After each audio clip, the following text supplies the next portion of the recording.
I'm taking her outside for break, and assistant Ed and head collar me, and they come in, Anthony. I thought, oh, for fuck's sake, listen, Dave, and I thought, oh, L. Hitler's going to bite me on the arse here. And they say, we've got these magazines for kids. I thought, oh, fucking hell. And he said, well, there's one which we don't think would be suitable, but we thought would be perfect for you. So they handed me a Wrestle Talk magazine. Oh, God. About all the Black Wednesday and all the release things that I've given a nice little read to. Oh, God. I've got a little claim to fame, actually, related to your last podcast that I listened to. I've actually been grabbed by the scruff of the neck by Marty's girl. Bloody hell. Yeah. Really? Was this a thing, or did you touch him up a bit? I'm not on that list, so no. What it is, they were doing like the charity gate show for Trav, weren't they? Oh yeah. You remember this? And me and Simon were chanting all night, and Marty Skirl came out, obviously doing his thing, and he was doing his run on Wrestle Talk on Channel 5 as the host. So, you know, there was a bit of heat with Joel Ross back in the day. Yeah. Yeah. Well, I was one of them as well, because he called he had a picture of Rico as me profile, didn't he? He called me ugly. He's like, what? You calling my kid ugly? Yeah. I went to town on him. But yeah, we started chanting to Marty Skirl that he was a shit Joel Ross. Yeah. So to the point where he got out the ring, ran at me and Cypher, grabbed us by the scruff of the throat. The real shit, I'm in a match. It was like, oh, for fuck's sake. Me and Sam just looked at each other with this. Yes, we're never washing our necks again.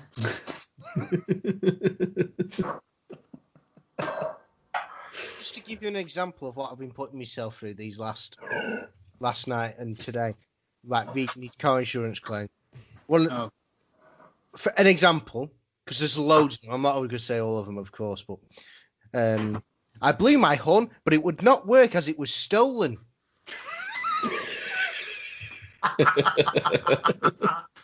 That's number one. Oh God, save them. I'm just gonna open the back door because I'm sweating like, you know, David Starr in a courtroom. That joke isn't fair yet. Can't do that yet. Oh, fucking hell. What an absolute gin. Sorry, was that low-hanging fruit? An animated guide to the Dallas Cowboys. Oh, Hey, what? I'm just scrolling through at NFL.com /NFL.com/UK.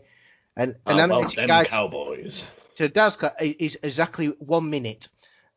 It's a 1 minute video. Wow. God bless him. Yeah. We can say it's about my first season of NFL. So Hey. I picked the Bears, so it could be a tough one. Could be a tough one. I don't think Nick Foles can be any worse than Mitch Trubisky, mind you. I saw him play for the Jags last year and he was shite. Wow. It's going to be a good education for me this year, isn't it? Mm-hmm. Start from the bottom and work your way up. Yep. Could be. To be fair, I picked the team that won the Super Bowl the same year I was born, unwittingly. So. Okay. So yeah, they were in '85, didn't they? Something daft. That's when I was born. So fuck it. Go with them. Even more reason. Have a look who won the Super Bowl during the year I was born. Oh, how about them Cowboys? Might do the same for myself here. This could go seriously west for me. Seriously west. I actually find the Cowboys situation like so funny, you know, because Dak Prescott's like holding out because he wants more than $40 million a year. So there's the possibility that they could be starting with Andy Dalton for a maximum for a maximum of like 18 games. Yeah. Oh yeah, no! That guy's a twat. Oh no! I've just seen 1992 Super Bowl, which is Super Bowl 26. The Washington Redskins versus the Buffalo Bills. A 37-24 win for the Washington Redskins. Oh, Jesus. Oh, dear. It could have been actually pretty damn good. It could be fucking worse. Could be the Cowboys. If the Cowboys, I'd edit Wikipedia right now. I'd fucking... Hang on, counter programming by Living Colour. Hang on. Oh dear me. I've been watching there's a YouTube channel. This guy who's a Pittsburgh Steelers fan. He's got a YouTube channel. It's called Urinating Tree, and he does he does all sorts of roundups of not only NFL, but he also does hockey, basketball, baseball. Just, all that. I definitely recommend getting on sort of he does particularly NFL seasons, weekly roundup of every single week, and just calls it Sports Ball. It's really, really it's highly entertaining. Plus he's sort of included stuff about the whole Antonio Brown situation and also does Yeah, I'm laughing because we signed him for a bit. Let's say B. Well, yeah.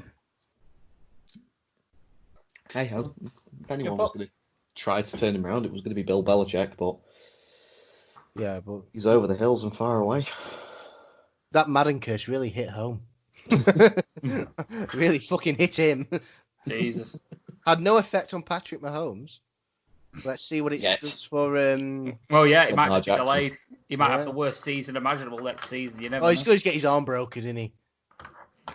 What Paddy Power putting on the odds for that? Because let's be honest, they're taking odds on when we'll discover aliens. So let's be honest. That's Paddy Power for you. Yeah, they'll do better than anything, won't they? Have you seen the Joey Barton tasering band advert that Paddy Power did? Not really, because I think Joey Barton's an utter cockend. Basically, he's Fleetwood manager. He's a knobhead. Yeah. Basically, he tried. Sorry, man. Did you hear what he tried to do with the Blackpool game? Tried to incite riots. He basically tried to incite riots, saying Blackpool's a shit club, Blackpool's this, Blackpool's that, Blackpool's the other. Bearing in mind, he's basically got a team in a little fishing village with a capacity ground of half the population of that whole area. Mm-hmm. My Isla had her first football tournament at Fleetwood's training ground. It's a nice training ground, don't get me wrong. It's a lovely training ground. So I wanted to, because he's a former City player, I sort of had to take a pitch next to his parking spot. So I had my pitch taken next to his parking spot. And Isla started asking questions like, why do you want a picture next to take into? So I told her all about Joey Barton and why he was famous and what he was like, etc. And she spent the next couple of games she was playing trying to fucking clobber the other team. She put this girl on her fucking arse and then laughed in her face. I swear to God that is true. She proper fucking banging girl down. Picking up bad tendencies there, mate. Oh. I told her about Roy Keane as well, which wasn't. She's done it a couple of times actually. Why don't you go whole hog and just sort of tell her about a player that's near and dear to sort of a City heart and just tell her about Richard Dunn? Stephen Ireland. Because I don't want to score in own goals. Sun Ji High. Oh, posh by Caesar slapper. Her favourite thing is pie. And when she's shagging Beckham, she thinks of Sun Ji High. Wait, there's loads of them. There's loads of them like that. City went through a massive stage. There's one about she's got an airy beaver. And when she's shagging Beckham, she thinks of Nicky Weaver. God. So these are all David Beckham related chants then. Yeah. She's got an airy bum, and when she's shagging Beckham, she thinks of Richard Dunn. What others were there? I mean, I'd like to think we have some relatively decent, creative chants, such as sort of "Come on, you pool." Almost as good as Chelsea, Chelsea, Chelsea. Absolutely. Oh my crap! Chelsea. Like I say it whenever I'm at my nan and granddad's watching Sunday footy and Chelsea are on, and I always hear Chelsea, Chelsea. I just do my best impression of somebody that's just literally come out of having a lobotomy. Yeah. Because that's, you don't need to sort of like move your lips at all. Yeah, you don't. The one thing I will say about Blackpool though is they got the don't want to go home chant famous, didn't it, for a bit? That's because they started singing it when we got to the Premier League. It's like, yeah, we're gonna get relegated, but we don't want to go anyway. In that situation, man, you just sit back, relax, and enjoy the ride. Oh, that's what we did. That is what we did. You know, it was like, I remember I was living in Preston at the time when we got promoted. I was like a pig in shit. Honestly, I remember going to work and there was the Betfred down the road, and they had a lamb with a Preston badge on it saying "Come on Cardiff" in a big card. I came back later that day and the card and the sheep had gone because Blackpool had obviously got promoted. And when I was living up in Longridge, I made sure I got the Blackpool shirt ordered in. And I made sure I got the Premier League badges put on the arms. Mm-hmm. Because Preston got relegated the same season when Blackpool went up. So I was like, yeah, I'm going to rub that in. Look at that. Look at that. But then we realised Oyston's a knobhead. So yes. That's why we went down, because it was signing quality players like Richard Kingston and James Beattie. Past the sell-by date. And then next season, we got a past sell-by date, Barry Ferguson. Yay! You're talking to someone whose club under the Hicks and Gillette rule signs the likes of Joe Cole and Milan Jovanovic and I think Danny Wilson is in there as well. Yeah. So one of them. Believe me, I look back at times like that and I'm just sort of like, fuck me, how fucking far have we come in the past decade? Well, the thing is, though, that I'm quite hopeful for the Blackpool's future because we got Neil Critchley, didn't we? Yeah, under 23s. Under 23s. Coach. And you can't turn around and say he's not going to use them links to get a few low players from the youngsters there. Mm-hmm. So that's going to improve. I think that's going to make Blackpool a bit more of a challenger next season. Yeah. Because Liverpool's have quite a good academy. Hey, I'll be doing all I can to sort of like see if you could get Harvey Elliott for a season. Oh, God, yeah. That fucking kid is going to be a fucking baller as long as he's developed properly. I personally think he's going to break out next season in the Liverpool squad. If we did take him on, we'd probably get him for 6 months tops. And then I reckon he'll be there for like League Cup squad, mm-hmm. playing that, and I think he'll get a first team start before the end of the next season, guaranteed. It's a possibility that it could get in this season because with the league starting back up, they've extended the bench from like 7 players to 9, and you can use 5 subs instead of 3. So there is the possibility of like using a few. Well, they're condensing it, aren't they? Everything's condensing it. Have you heard how that mental Formula E is going to be? No. Well, they've got 6 races left. And they're going to run the 6 races over 9 days. Yeah, I heard about that. That's going to be fun. Mental. That is absolutely mental. Hang on, I can hear one coming around the corner. Nothing wrong with Formula E. Nothing wrong with Formula E, sir. No, I'm just thinking like, here comes the lead car now. Nah, and here comes the 2 in contention. Mind you, this is coming from a guy that'll watch, cars run around the racetrack for 24 hours straight. So, we've only got to wait a few weeks, 2 weeks now. Formula One's back. Yeah, Austria twice. Yeah, Austria. I do twice, like Austria as well. Silverstone twice and potential for Bahrain twice. But Bahrain are saying they're going to use 2 different layouts, so they're going to use the normal layout. Then I got very scared and thought they was going to use the endurance layout, which was used in 2010 and was fucking awful. But then they've turned around and go, no, we're going to use the outer loop, which no one's used before. And it's just basically all the tracks that they've put together, just the outside parts of it. So it's huge. And it looks like the old Hockenheim, which is going to be fucking bananas. It is going to be absolutely bananas. So if they do that, I'll be a happy man. And the best thing about it is it's safe as fuck because it's all run off. So... Yeah, as things over Europe are sort of winding down in terms of the global... Well, I think what culture call it the global bastard. Yeah, I'll go with that.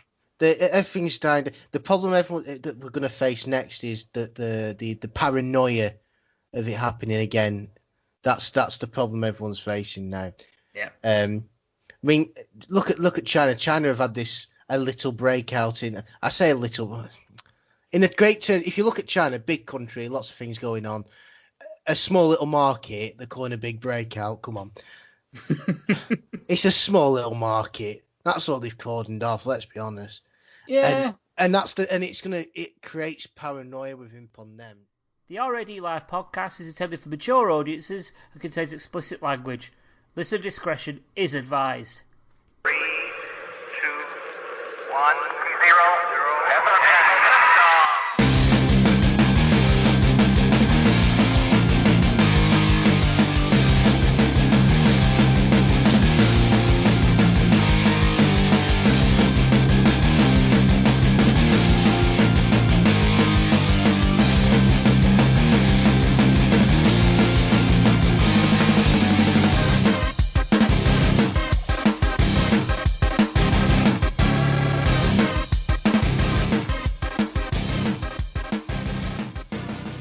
Listening to the R.A.D. Live podcast. I am your host, Paul, Stupid Sexy Flinders. And joining me, you've heard these voices already, we have which one do I introduce first? Not Daz! Hey, it's me! It's him! Yes, I'm first! Come on down!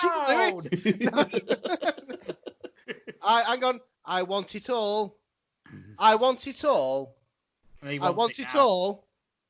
And I want it now. Give it to me now. The longest reigning, defending, the lost art of wrestling at R.A.D. Live, WrestleMania predictions champion. It's not that. Yes, it's me. I'm the master of boys. The master of... Whoa. Whoa. If you know your wrestling and you know your ROH, you know what that means. If you don't... And if you don't, see you in court. No, he's not Gary Glitter. He's fine. Leave him alone. And please, you don't have to say that.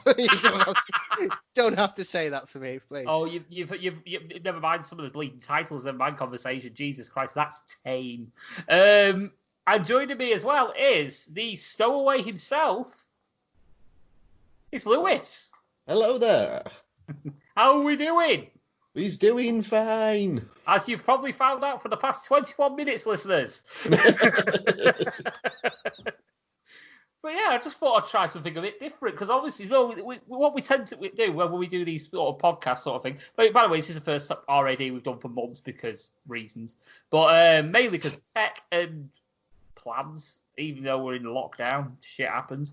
Because of the global bastard. The global bastard, yes. Thank you, What Culture. We're going to use that. But yes, I just thought, we normally have these chats before we record, and I thought to myself, you know what, this conversation's flowing nicely. I'm going to hit record and say fuck all. Yeah. And it's worked out well. It's gone well. So I've heard podcasts in the past where they use that format, and it's gone quite smooth. I thought this has gone really well for us. So yeah, we'll go with that. But yeah, you probably heard about what we've been doing. What have we been doing? Probably Sweet FA. Yeah, Sweet FA. Sounds about right. Furloughed, or in my case, quit my job because BS. Because he's a fucking rebel and he can do what he wants. Right. Yeah, I'm a rebel. I've not burnt my hat yet, though. I need to do ceremonial burning on camera. That needs to happen. Yeah, because I'm no longer the hat guy. I'm just stupid and sexy now. So I'll take that. It's like a Pokemon evolution. I think that should be that should be the ritual for when we're finally allowed out to pubs. Absolutely. We all gather around. We sit in a beer garden and we set your fucking hat on fire and fucking drink ourselves silly. Yeah, and you'll probably get this, but shall we invite Cookson down so we can talk in tongues a little bit, and maybe we can, summon the Whispering Man, perhaps? Why not? Yeah, absolutely, it'll be fun. Why not? Yeah, why not? I miss being on that show. It was fun. I don't know. I just like pressing buttons and numbers come up. Because my role play wasn't great. Let's be honest. But yeah, I enjoyed it. So yeah. So basically, we've not been doing much. One person has. He's back at work, but because I quit and someone's been furloughed. Yeah, we've not been doing much. So in that respect, what have we been binging? Have we been binging anything in particular? Whiskey, bourbon, cider, lager. Yeah. Speaking of which, gin. Wow, this is so yeah. professional. He's got literally fucked off in the middle of the disappeared podcast. into the background. Fucking have a drink. I have myself some very high quality Lidl branded lager. So Did you just take a case out of the fridge? no, I had 2 cans. World's Oh, okay. heaviest can. I just slammed it down. Well, no, it seems to be like the like little wine cases you could usually use to get in Tesco. Yes. I just thought it was that, but just sort of like laden with beer. So when you came and went donk. That would imply I'm somewhat middle class, but but no, instead it's just like them little cheap little stubby bottles you can get, which are about 330ml, and they say French lager, and that is it. To be fair, I drink them watching Le Mans, so Yeah. You say a French race, I'll drink something remotely French and not wine, because wine's shit. Fuck you, wine. Yeah, fuck you. Yeah, I don't mind. Headaches and tastes like piss. I don't mind it. I don't mind a glass of red every now and then. Each to their own. I mean, I like I say, I never used to be able to drink rum until I tried it at the wedding, and now I'm converted. So, thank you, Xander, for getting me pissed on my wedding day. Standard.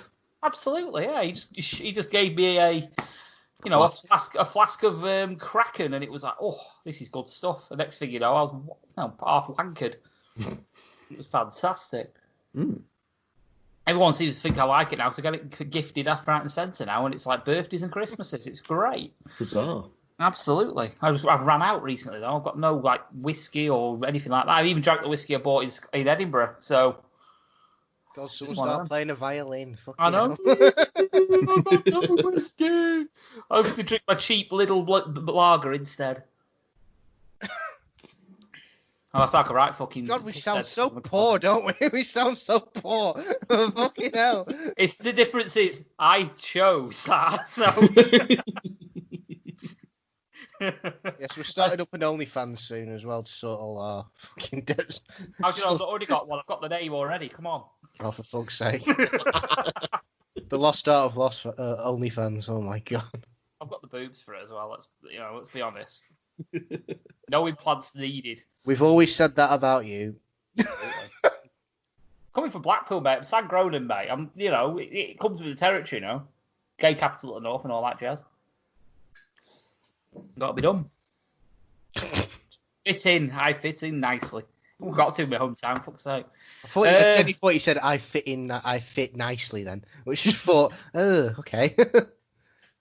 No comment. Why you called Stupid Sexy Flinders? No, because it feels like he's wearing nothing at all. Always so, yeah. And I've had to open the back door because I would be wearing nothing at all at this rate. And I'm on webcam, and that would not be a pleasant experience for you two.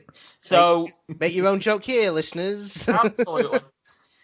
But yeah, apart from alcohol, we've been binging on. Is there anything we've been watching or anything like that, really? Michael Jordan, The Last Dance. Okay. Watching that, very, very, very interesting. See, my only exposure of Michael Jordan is Space Jam. I'm not a big basketball fan. I mean, I'm talking years ago. I mean, fuck's sake, I was in year 8, I think, at the time, at most.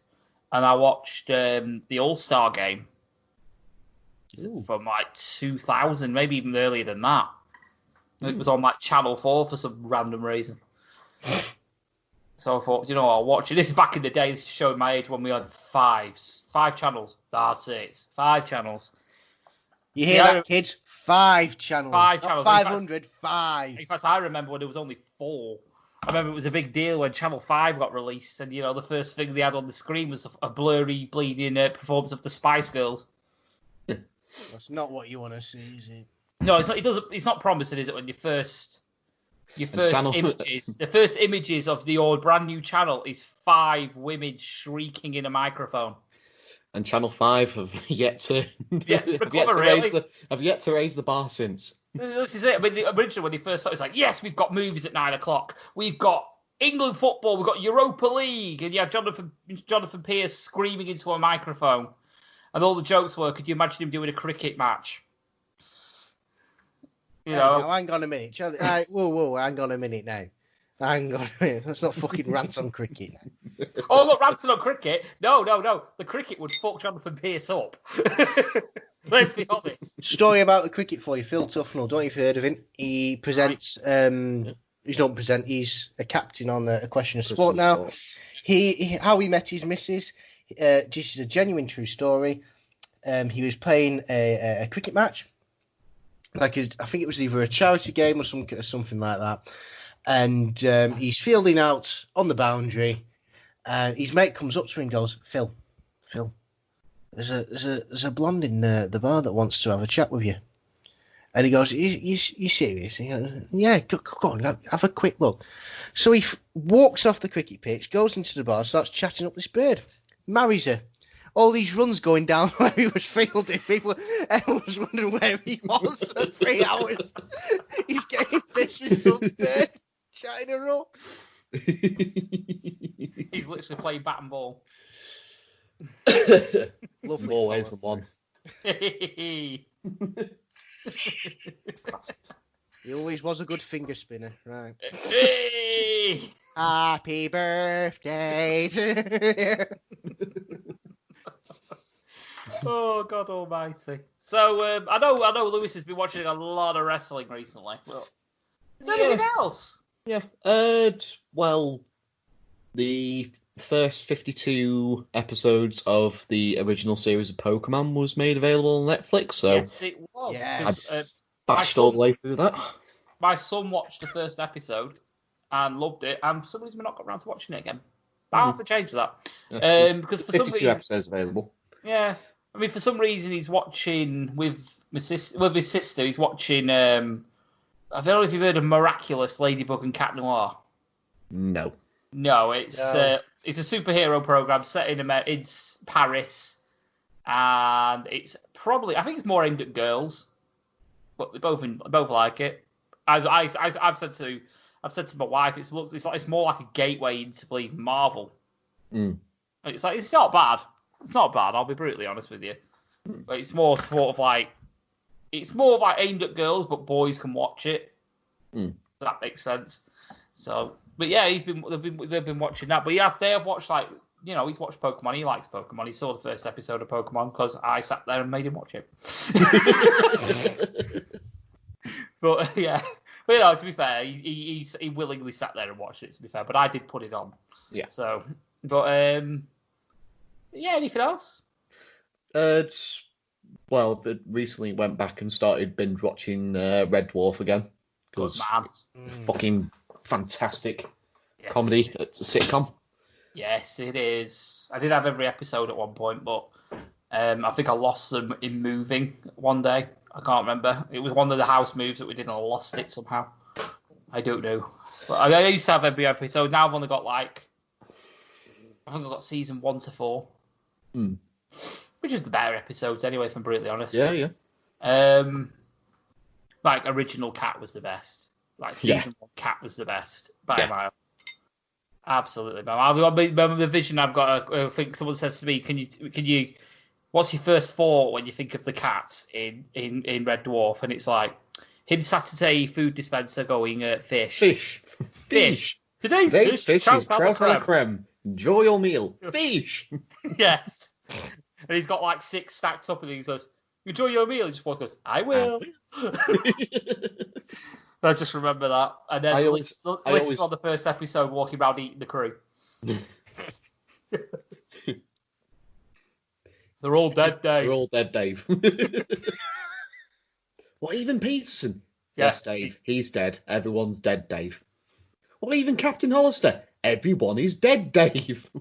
He literally just goes through like A to Z of like all crew members. It's like Gordon Bennett. Everyone's dead. They're all dead. Everyone is dead, Dave. Just goes, so hang on a minute, Hal. Are you trying to tell me everyone's dead? And then they tried to make you think that one cat survived. Yeah. One cat survived. The radioactive shit, and yeah. Basically. I don't give a shit. It was a good program. Oh, yeah. It was a good program. But was it original Crichton weird? Yes. Original Crichton was strange, and then it's like they recast him.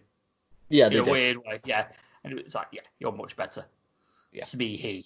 You can't beat Robert Llewellyn as Crichton. No, Robert Llewellyn is Crichton. Hands down. No one else is. The first guy was an imposter, clearly.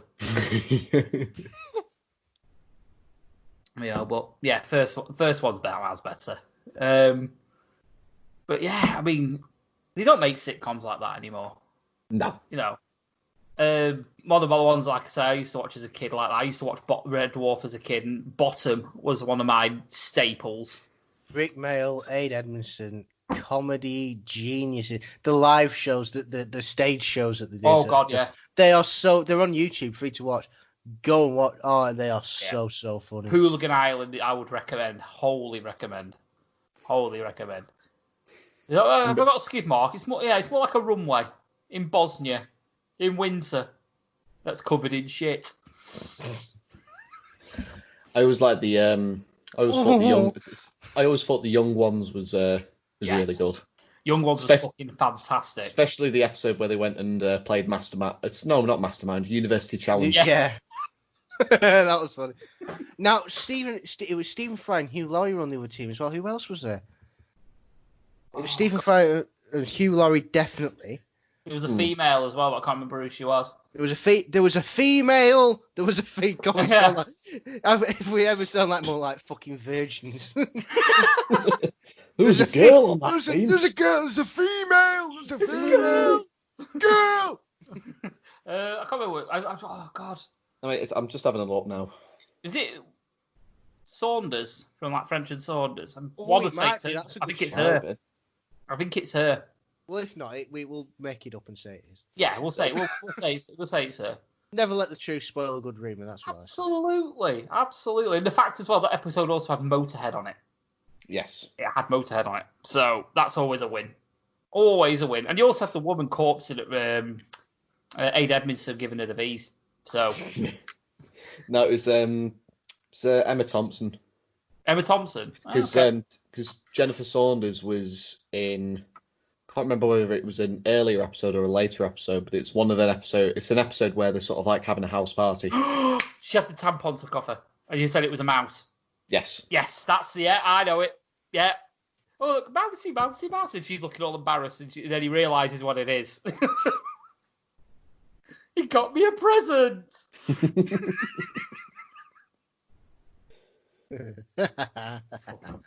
Young Ones, highly recommend if you can get your hands on it.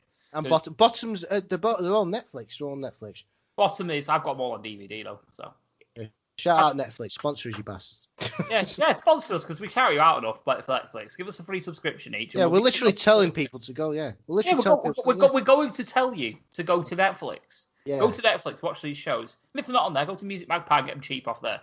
I'll be happy to be sponsored by either one of them, to be brutally honest. So, I get a lot of shit off Music Magpie now. I've discovered you don't have to wait for it to go to Poundland. So somebody sponsor us for fuck's sake.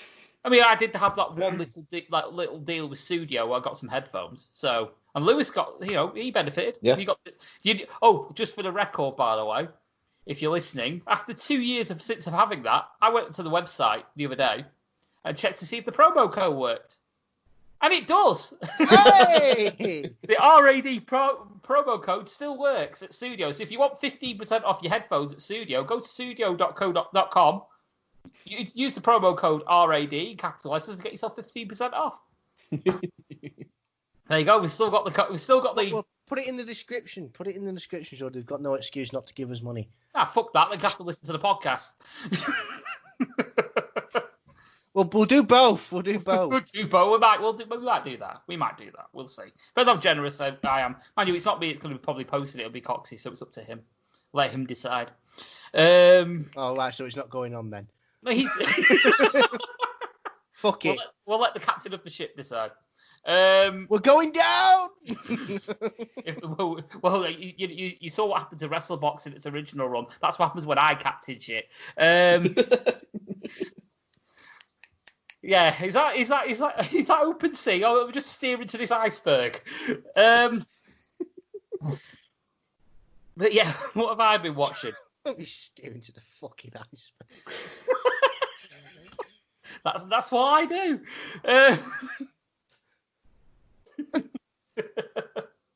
I'm trying to drink beer, but I'm almost choking on it. But yeah.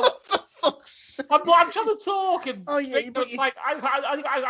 keep forgetting. I can't do these two things at once. I need to separate them. Talk then drink, or drink then talk. Yeah, you can never drink. Yeah, but choking on it and then drinking it is just completely two different games, really.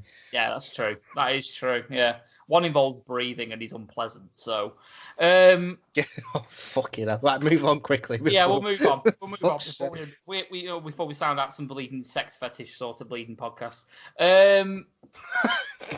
But yeah, what have I been binging? Not porn. It's been. You almost definitely. The fact that you had to say that means you almost definitely have. It's not really been binging it, just sort of like, just dabbling. Every other day. He dabbles in porn. In porn. That's Sexy Flinders over there. He dabbles in porn. He's blue. He likes the rude stuff. Blu-ray. New nickname, Blu-ray. Blu-ray.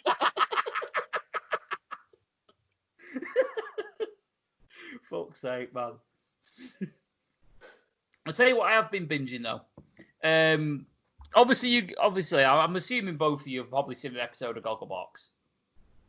Yeah. Don't worry, that's not what I've been binging. Right.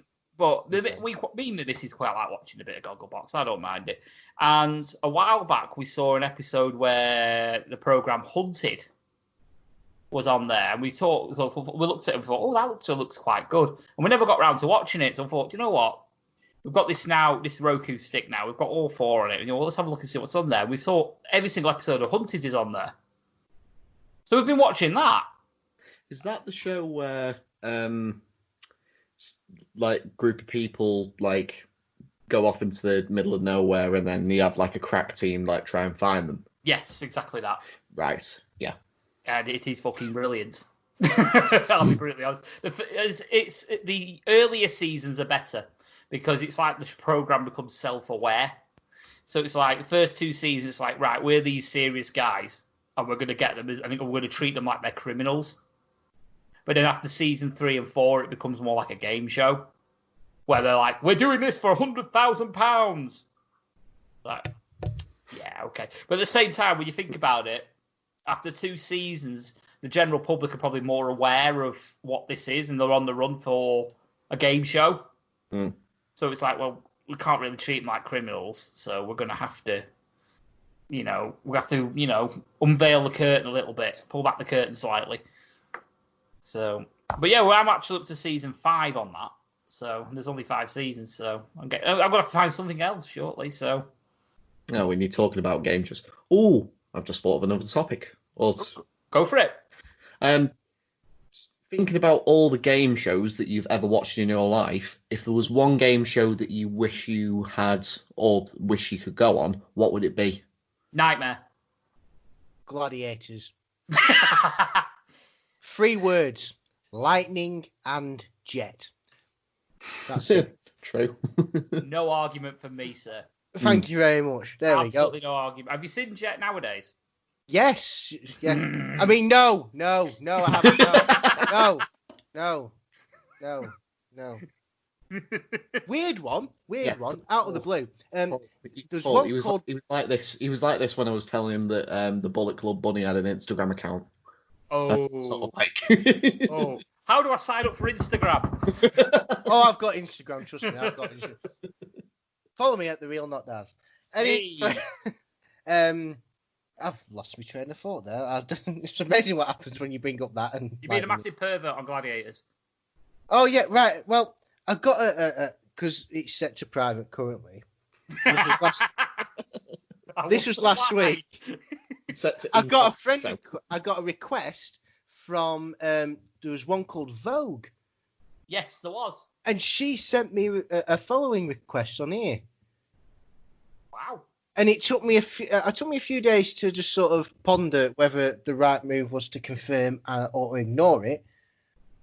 If we could set up some kind of poll to guess what I did.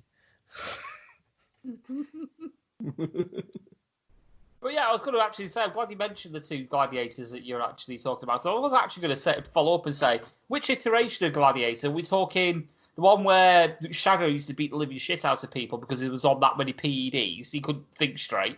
Or was it the one where we had the piss poor version on Sky that had Oblivion, a.k.a. Nick Aldis, and Mason Ryan? Oh, that was so shit. Yes, it was. It was so shit. Wasn't Ian Wright presenting it? Yes, he was. Who was the other woman presenter of it? Caroline Flack. Oh, right. Okay, fair enough. The other one, the old one had you. I know Eureka Johnson was on it, wasn't she? Yeah, John Fashanu. Yeah. Awooga! Before that, it was Jeremy Guscott as well, if I remember rightly. Yeah, Fashanu started it, and then all the betting scandal shit happened, and then Guscott took over. Yeah, and Eureka Johnson's staying because she shagged off. I mean, I'm sorry, Eureka, but I'm not making this shit up. She was pumping Hunter. She was pumping. Yeah, she was. Hunter was pumping her. Oh, now hang on a minute. That creates some kind of madness in my head. Oh God, please do tell. Anyway, she went out for a walk and she ended up pumping Hunter. Like I say, she has got a cock, so you have been warned. Is he showing a dog? Is he showing a dog? Wolf, that. Anyway. I was going to say it was Keith Laird's favourite gladiator, Wolf. Keith Laird's favourite.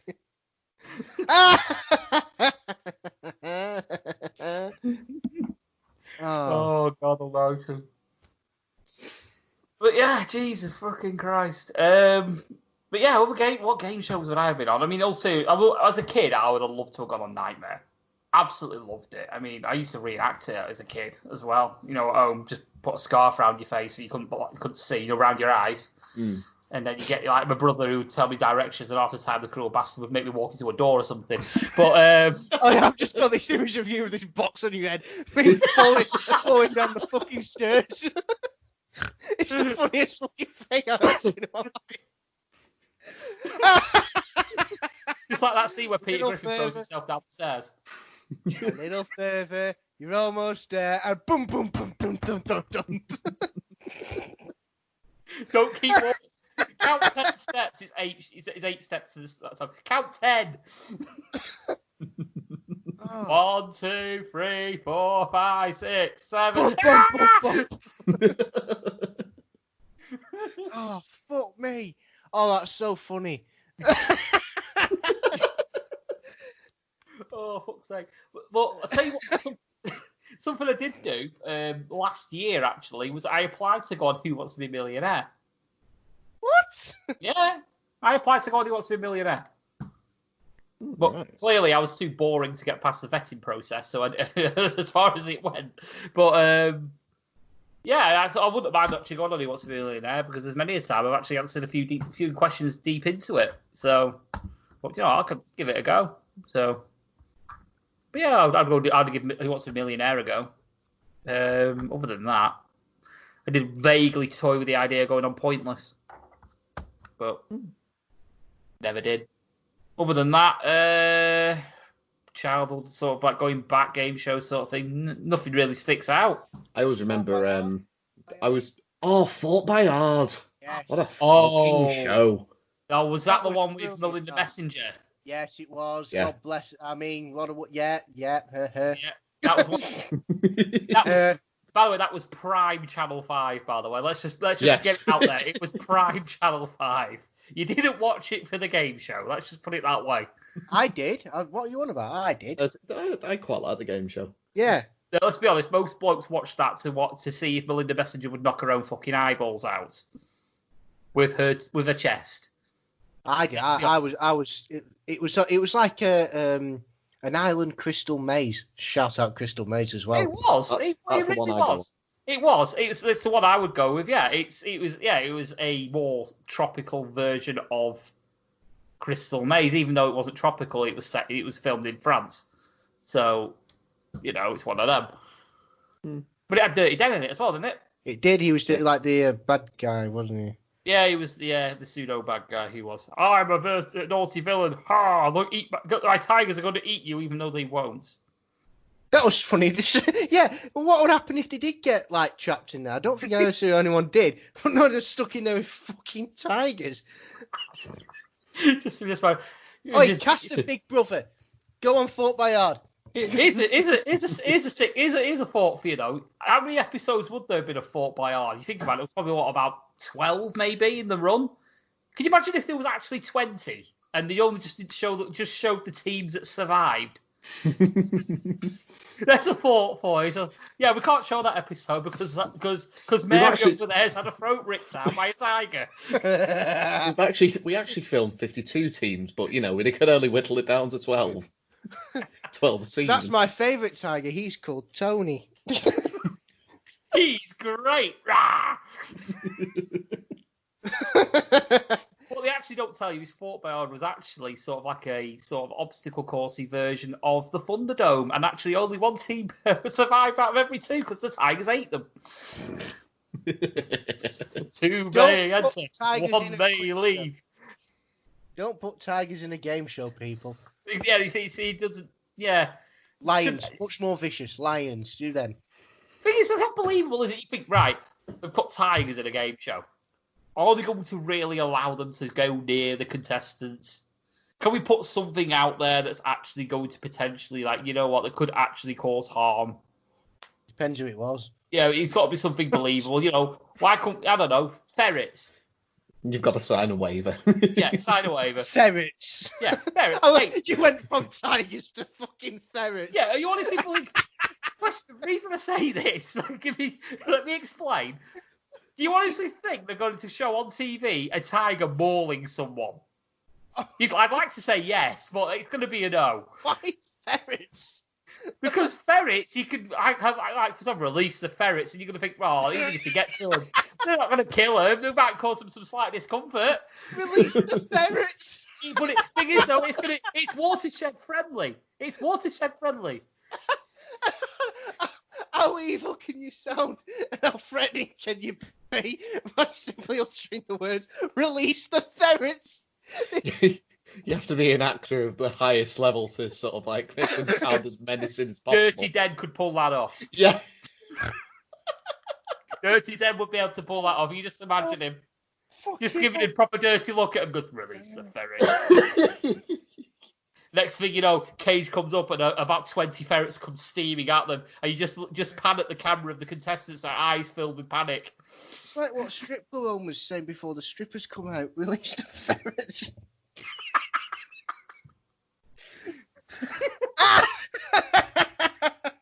Oh, Coxie's got his title. Release the ferrets. Release the ferrets. And if you don't use it, fuck you.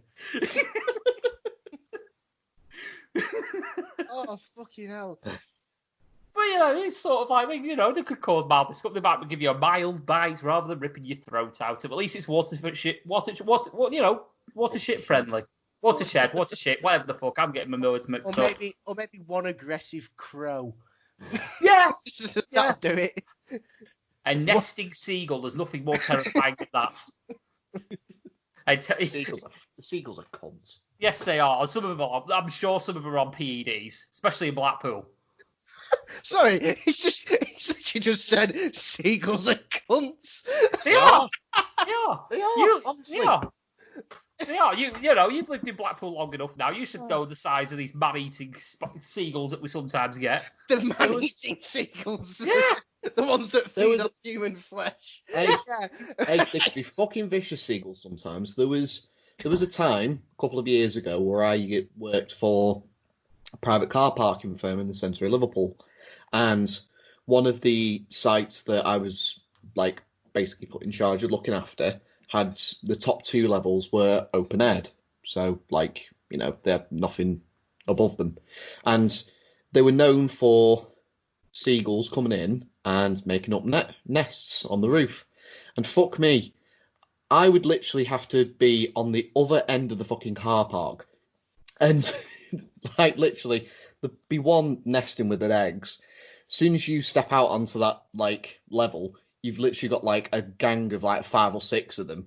Yep. 2 of them perched up on sort of, like, the railing. Sort of, like, they might as well have their feathers ruffled up, fucking tattoos underneath. Oh, God, They'll fucking sweep down and fucking try and... Yeah, it's like Popeye after the spinach, but permanent. Yeah. That's what they are. They are. I mean, I've seen dogs like smaller than these seagulls that we get in Blackpool. I mean, they're huge. Yeah. Absolutely fucking huge. One time I remember it was absolutely amazing. I was in Blackpool town centre and there was a seagull. It was like some chav dickhead was trying to boot the thing, and it was like it was fucking huge. I mean, the size of it, it would have been about the same size as an average staffy. It may as well have been. It was fucking huge, and this guy was trying to kick at it. Now you got to imagine. He was on glue at the time. He must have been, because this thing would have killed him. Surely, he could have killed him. He was a skinny streak of piss, and see this seagull just like he's trying to get this food, whatever it is, on the floor, and this guy's fucking trying to boot it. The seagull had enough of his shit, basically, by the look of it. Because it decided to do a running takeoff, and the wings, it must have been like at least 2 meters wide. It was huge. It was like the wingspan was like 2 meters. It was mental. And it flew and it circled round and it swooped down at him and hit him full fucking whack with the wing. It knocked him on his arse. Like full on knocked him down. I'm like, what, 20 foot behind this guy as it's happened, and I'm fucking stifling my laughter. fucking Adidas baseball cap goes flying and he's on his arse. I'd have been the stitches. Oh God, I was later. Whatsoever. I was later. You know, but, oh God, nowadays I probably would just fucking wet myself there and then, but you know. Yeah. What was back in the day? Yeah, back then I actually gave a shit. But you know, they're vicious. They are fucking vicious. You know, well, even more so than ferrets, actually. Put them in there. Put them in Fort Bayard on chains. They'll probably break the fuckers. On chains. You break them. It's more, what's more vicious? What looks more vicious? You have to restrain this animal. It's that vicious. Rather than having free-range ferrets. Free-range ferrets sounds like a really good name for a band. I love it. Yes. Yeah, free-range ferrets. Coming on stage, the free-range ferrets. Do do do do. Do do do do. Fun fact: they're actually support for Les Alanos. They did support for Right Said Fred, but they nicked the car stereos. So. Oh, Right Said Frank, sorry, not Right Said Fred. Right Said Fred are a retro band. But yeah, what else? Lewis, you've not said what game show you want to be on. Your question. Mine's bog standard, but like it's a classic. I do the Crystal Maze. Yeah. Crystal Maze with Richard O'Brien. That was the dog's bollocks in terms. He's my dad. Richard O'Brien is my dad. Yes, he is. He is another one of your many dads. Many dads. But did any of you watch the remake of Crystal Maze with Richard R.A.D? I did, No. yes. You didn't? No. It wasn't the same. No, well, they never do it. It never is. I don't know. I mean, obviously, Crystal Maze, it failed spectacularly, but well, actually, saying spectacular is harsh. I mean, Crystal Maze was Crystal Maze. It just wasn't Richard O'Brien. Yeah. They've brought back game shows and they've kind of worked. I mean, they've got what did they release the other week? I saw The Price is Right's back. They're redoing The Price is Right, and it's Alan Carr that's doing it, and it's not too bad. It's a campiest show anyway. Yeah. And it works, you know. But what they have brought back, and I feel it works, is we're bringing Millionaire back and having Clarkson doing it. I think that works. I mean, a lot of people don't like Clarkson. I personally think he's quite funny. I quite like him. Yeah, I quite like Clarkson. But yeah, the way he's wit on it and his dry humour and the way he runs it, you know, I think it works to the point where I actually almost think it's better than when Tarrant did it. But that's my personal opinion, you know. Yeah, I can see why you think that. Yeah. I mean, I found Tarrant at times very unfunny, if I'm brutally honest. But when you think Millionaire, it's that voice, isn't it? And yeah, you think Tarrant. You don't think Jeremy Clarkson, you know, taking the piss out of Richard Hammond on an ITV programme, you know. But it works for me. It works for me. So sometimes when they do bring them back, it does work. I mean, they did... Knightmare got remade for one episode on YouTube with Stuart Ashens. I don't know if you know of Ashens. Me and Coxie are massive fans, but... Ashens. He's on YouTube. Oh, yes, he does things with Nerdcubed as well, doesn't he? Yes, he does. Yes, I know exactly who you mean, Ashens, yes. I subscribe to the main one. He does stuff like Poundland reviews and stuff like that. It's funny as fuck. It's where me and Coxie probably got our inspiration for doing our Poundland sort of like finds and stuff like that. But yeah, they did I think it was like the 25th anniversary of Knightmare first coming on air. They did like a one-off YouTube special with like the original cast, and yeah, it was all right. You knew for a fact they weren't gonna complete it because it was a one-off sort of thing, so it didn't have the same feel to it and what have you. But it was all right. It just wasn't the same. So when they do bring them back, it's not always like I say, it's not always a hit. But sometimes they do sort of like not the same, but it still works. It's never going to be the same. You've got different people. It's like if you brought back Wipeout now without Paul Daniels, clearly, or Bob, obviously, because you can't bring Bob Monkhouse or Paul Daniels back because they're both dead. So you bring someone else back, it ain't going to work. You know what I mean? If you reintroduce it, I don't think it'll be the same. But that being said, it's been gone for that long, it might actually be all right. So I don't know. But yeah, speaking of things that are coming back, you know, bringing shows back, game shows back, sports is finally back. Yeah. Yay, sports. Yay for sports. I mean, I've not been I'm not a massive sports fan. I mean, I'll watch football. My big like sport that I like to watch is motor racing. That's my big thing. I mean, a lot of people think, well, he's a wrestling nerd. Not really. I mean, I do like the wrestling. Don't get me wrong, but if someone gave me the choice of watching WrestleMania or Le Mans 24 Hours, I know exactly what you're... Le Mans 24 Hours every single time. Every single time. Crate, food, armchair, you're sorted. Absolutely. I mean, I've done it every year for the past 15 years. And that's my thing. It's the weekend I look forward to the most every year. I mean, normally it would have been the weekend just gone, right? Last year was possibly apart from my wedding, last year was the greatest week of my life last year because I had Le Mans for the whole weekend. But just before that, I had, was it just before or just after? I can't remember now. It was that good. We had the Metallica gig. That we went to, and it was if Carlsberg made weeks, it was that week for me. Carlsberg made weeks. Yeah, even though the beer's shit, but they might make weeks great. But yeah, it was. Yeah, it's me. I like my motorsport. That's all starting to come back. We've talked about it before. The fucking bonkers Formula E schedule that's coming up. 6 races in 9 days on 2 different layouts for each track. It's bonkers.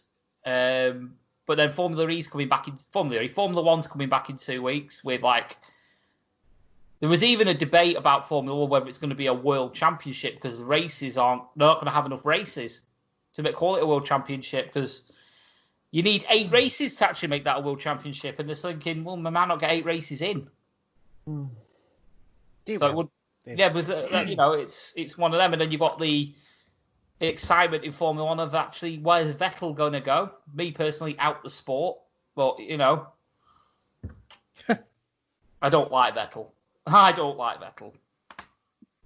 He's my favourite driver of all time is Michael Schumacher. My other second favourite driver is Nigel Mansell. And the 2 things they have in common is they both won a world championship having the number 5 on their car. Right? That man has number 5 on his car. I hate him.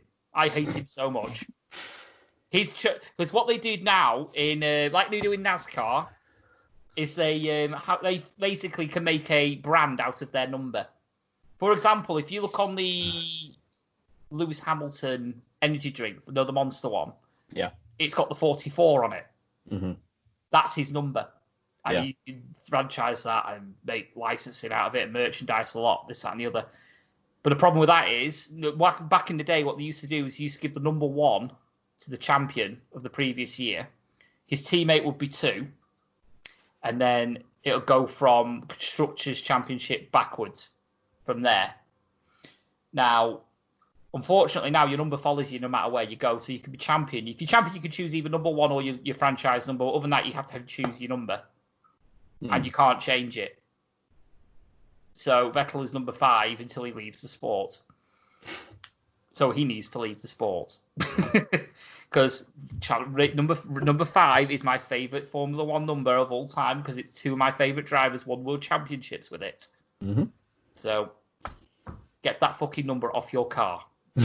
And quick. Yeah, you bastard. Yeah. I mean, I've got my favourite F1 car is the FW14B that Nigel Mansell drove in 1992. I have about 4 models of it. And if I could have a poster of it, if I could have a print, like a canvas. Canvas, that's it. I've even talked about it with my wife, and she was like, "Yeah, if you can get a decent looking one of it, we'd actually put it up in the front room." It was like, "Yeah, because it's my childhood car. It's the first car that I saw winning races. Watching Formula One was Nigel Mansell decimating people in a car that was massively unfair to everyone else, but it's one of them. Sod's law. Sod's law, yeah. So I don't even know how we got to that. It was me talking about Vettel leaving F1, wasn't it? Because the sports are back. But yeah, got sports back. We've got the motorsport back. Obviously, we've got the big one that everyone's excited about. Football. Premier League's back. Championship's back.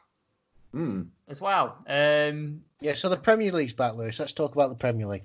Yeah, go. Go for it. Obviously, already, even after 1 day, VAR is back. VAR is back. And it's fucked up after 1 day. Mate, it was not the even first match. Not even 1 half. It was the first match. It wasn't 1 half. And Stevie Wonder could have said that basically he was hugging the post from behind.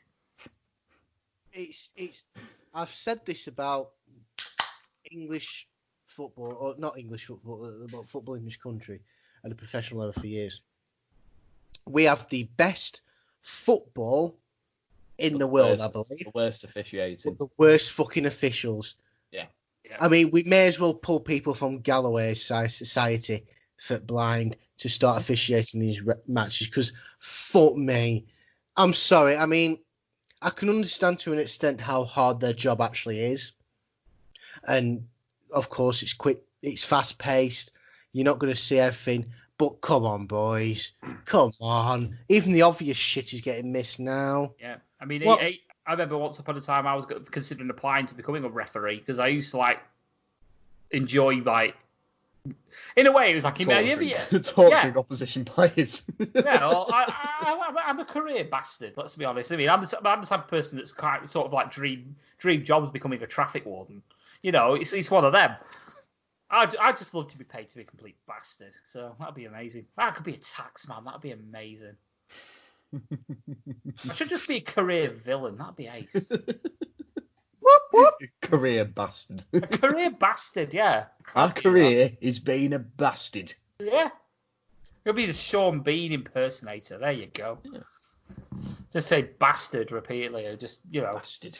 Yeah. But you know what? One of my wishes is if I could say the word bastard with the venom that bleeding Sean Bean says it. That would be amazing. I just can't do it. I don't know how. You got close. You got very close then when you said it there, but it's because I'm properly from North, aren't I? Oh yes. Bastard. From beyond the wall. They call me a bastard. And quite rightly so.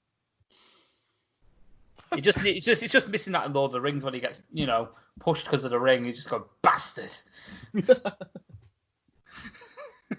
This is folly. Bastard. We're doing this. Bastard. One does not simply live in the northwest of England. You bastard. Do you take such to be your lawful wedded wife? Bastard.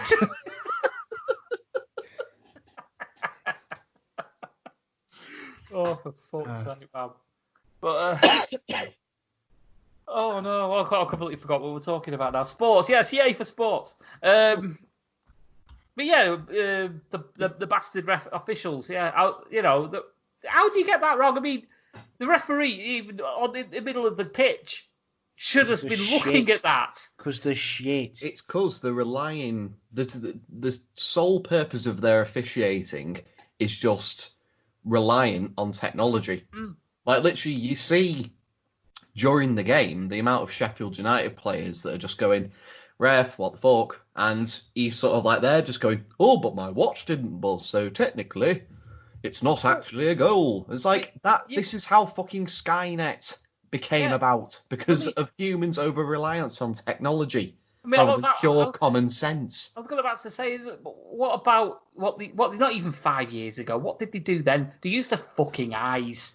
Yeah. You know what I mean? They use their eyes, and you can't even say, "Oh, I got distracted by something in the crowd." There is no fucking crowd. There's no crowd at all.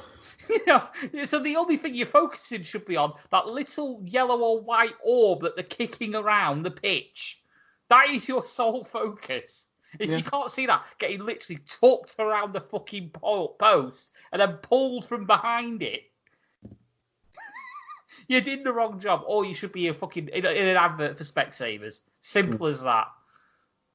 Actually, it could be a point, actually. Specsavers could actually pay for that and make a really good fucking advert, wouldn't it? Let's be honest. Yeah. Absolutely. Should have gone to Specsavers. Sheffield United player just fucking goes, bastard, punches him in the face. Chris Wilder comes in, bastard, boom. Yeah. Oh, God. But yeah, so yeah, we got my team's packed in for the season. So I think we had Blackpool, my team, we finished 13th after points per game was applied. Basically, decidedly nowhere. Yeah, I think that's literally top of the bottom of the table, if that makes sense. Mm-hmm. Fleetwood are in the playoffs, bastards. Not that that's really a rivalry. Even Preston are in the playoffs. That's disappointing. I'm brutally honest. Fuck Preston. Good things come to those that wait, man. Yeah. Trust me, I'm a Liverpool fan. I know all about waiting. Good things come to those who'll wait. Absolutely. I mean, we got rid of Oyston. We've now got Sadler, and yeah, it's on the up and up. Mm-hmm. It has to be. Even if we didn't get going non-league, at least we haven't got Oyston. Yep. You know what I mean? Yep. At least got someone that cares. Absolutely. You know? And he used to go to my high school, so. Oh, cool. Not that I know him, but he went to my high school. No claim to fame. I have no claims to fame. I think I've got, actually, tell a lie, I have two possibly. I had Frank Carson come into a corner shop and tell me a load of dirty jokes. before he went off to do Children in Need. When Cheers, Frank. Yeah, cheers, Frank. Cheers for that. And he was pissed before he went on BBC. That's fantastic. Came in my shop absolutely fucking steaming. And then we had Jeremy Clarkson was doing the light switch on one year, and he was about to come in our shop for some fags. Then he got pulled away because he was late, so never went in. I'm afraid. Never mind. I never sold him some Lambert and Butler. Never mind. Other than that, I had an argument with the Young Bucks once. That's about it. Mind you, who the fuck hasn't? So that was about when Lionheart had his neck broke by AJ Styles when he was wrestling at a promotion we will not mention. Yes. And they were talking about how the Styles Clash wasn't a dangerous move when everyone was saying it is. It's since then not long after that he broke Yoshitatsu's neck and Roderick Strong's neck, and after that though, to be fair, he's not broke anyone's neck, but he nearly killed James Ellsworth. So yes, yeah. But that's one that's But yeah, I ended up going into a massive argument with Nick Massey. So that was fun. And have you got any sort of claims to fame, or like any like famous people that might have gone to like places that you've been? No, hang on a minute. I'm just looking around my room. Because how many celebrities has he stashed away in there? He's just looking at. I've got Carol Vorderman's head there. I've got. Fucking hell, you're the master of boys. Carol Vorderman out of fucking nowhere. I've got. I'll be brutally honest with you. She's had that much plastic surgery. She might have had a face replaced, and you just pinched it. I've got Sir Tom Finney autograph, an Eddie Jennings autograph for fans of rugby league, a Yaya Toure autograph, some Science City stuff from Corrigan, Paul Lake, Richard Edgehill. Richard Edgehill got his autobiography. Richard Edghill's a former City captain, years ago. Oh yes, right. This is going to sound odd, really, really odd. In fact, there's two stories here that are going to sound odd. One courtesy of my mother. When I was very, very young, cricket obsessed, and I went to watch cricket at Old Trafford to watch Lancashire. Old Trafford, the nice cricket ground, not the shit, the absolute cesspit next to it. Oh yeah, the one that's the one that's covered in shit on a daily basis. Oh, you mean the Man United kits? Yeah, them the ones. Yeah. Okay. The Marcells. It's easy to mix them up. Anyway, so I can't remember how old I was. I must have been about 7 or 8. I'm there with Mum, and I can remember I need the toilet, so I go to the toilet, but my Mum had to stand outside. So as she's standing outside, this cricket player called Wasim Akram, very famous Lancashire / Pakistan bowler, probably one of the best to ever play the game, actually, comes out of the toilet, and my Mum immediately hounds him for his autograph. And I thought that was a bit weird, because at the minute, to him, she's waiting outside a men's toilet for him. Yeah. That's and another toilet story. Again, it's due to that very. Oh no, I've got another story as well on top of that. I've just thought of it now because I've just glanced up to my top left where I've got a picture of the Manchester City stadium, and that's reminding me of another story. Again, it's another toilet, and we were going to watch this unnamed wrestling promotion with I think it was it wasn't a Ring of Honor thing. And I mean Wetherspoons for my breakfast, because as you know, you always go to Wetherspoons for your breakfast. It's the law. And I go into the toilets and I see this bloke here. He's doing himself up in one of those big long mirrors you have in toilets. And I look over and go, God, he looks familiar. And then I thought nothing of it, did my thing, washed my hands, out we go. Sit back down with my mother and my sister. And I look over and I see the same bloke with another bloke I recognise. And I thought, hang on a minute. They look very familiar. So I'm scrolling through my phone to see where I've seen him recently. Anyway, I see him.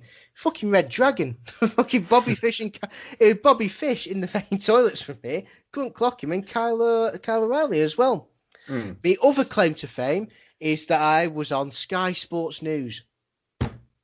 Right. There you go. Now, I booked a tour of the Etihad Stadium. I did this weeks in advance. Anyway, we go. So we arrived there. We pull into the front office car park because you could use that for tours, not on match days. And there's all these cameras lined up. I said to my mum, what are these all doing here? She has no idea. So we asked one of the guys there who immediately had the Sky Sports microphone. He said, "Oh, James Milner's just in there. He's about to sign for you." I thought, "Oh, right, okay. We'll fucking hang around here then." So we hang around here. So I jump straight in, have my picture taken with James Milner. And lo and behold, I get back home, see the news report. I'm literally there front centre on Sky Sports News. With, picture this, listeners, long blonde hair. You should probably put into context how much amount of hair that you have in your head at the moment. Fucking zero. Literally, I tell a lie, there is a bit on it, but it's embarrassing. It grows to a certain point and it just looks bad. So I take Gillette Fusion to it and do that. So if you see a bald man, he's probably me dad. Just hound every bald man to it. Find my dad. But yeah, that's my little thing. The story behind the blonde hair was I took a picture of Leonardo DiCaprio from the Titanic into the hairdresser and said, "Make me look like this." And shock when I ended up not looking like that. Look like a poor boy's retarded surfer.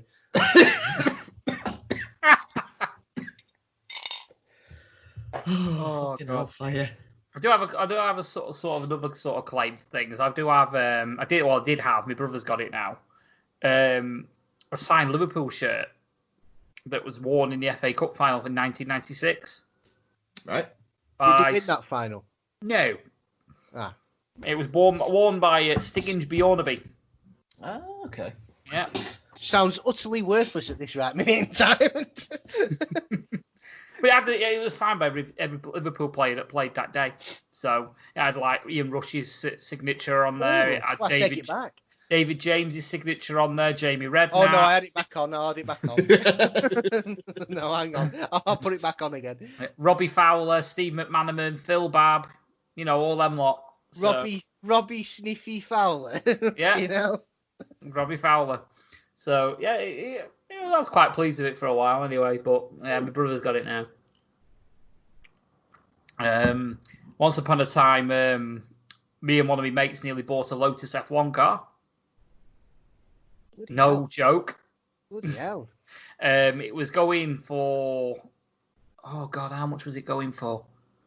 I think it was going for around about 35 grand. It was going cheap and it had like spare parts and everything. It was like it wasn't a successful Lotus F1 car. It was like one of the really slow ones, the back end of the 80s. And what we were going to do was we would hire it out for track days. That's So we'd buy it, hire it out, someone drives it, and then gives it back for a fixed amount of money. So you basically become a Ferrari owner. Yeah. But in the end, we never went for it. We was literally like ready to apply for the loan. We thought, you know what, fuck it, it's not worth it. So we left it. We were going to do it. It was like a joint venture sort of thing. But we never decided to do it in the end. Probably a good thing as well, because it probably cost a fortune just to fucking get it up and running. Yeah, probably. Yeah, because it's like 90, what, 30, it would have been now like a 30-year-old F1 car, and it's like, yeah, fucking turbocharged F1 car. Yeah, you're all right, thank you very much. Yeah, other than that, I don't really have any claims to fame other than what's happened through wrestling, really. Yeah, it's pretty much sort of like the majority of where I've been. Like, my only sort of like claim to fame outside of wrestling is that I went to the same high school as comedian Lee Mack. Oh yeah. Yes. But like, everything else pretty much has sort of like come through wrestling. Like I've given car rides to sort of like Keith Lee, Timothy Thatcher, the former Justin Gabriel, PJ Black. I had an in-ring photograph with AJ Styles.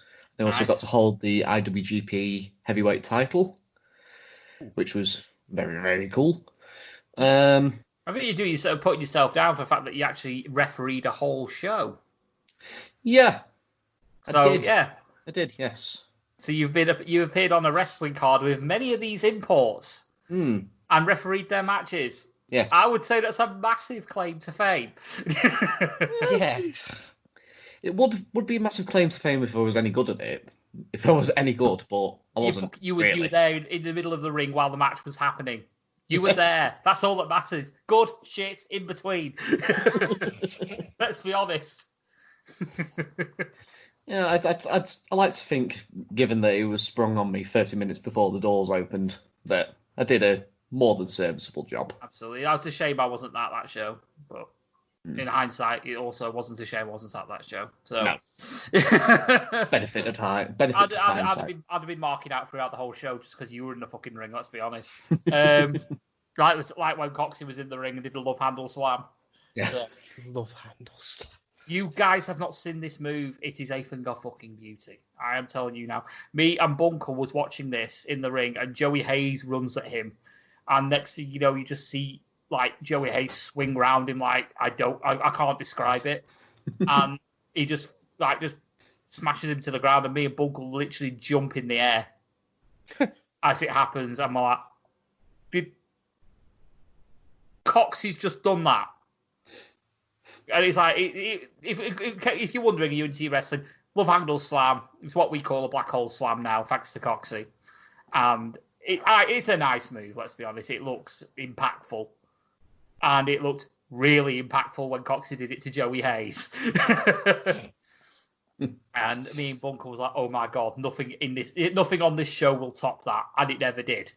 And it was the first match of the night.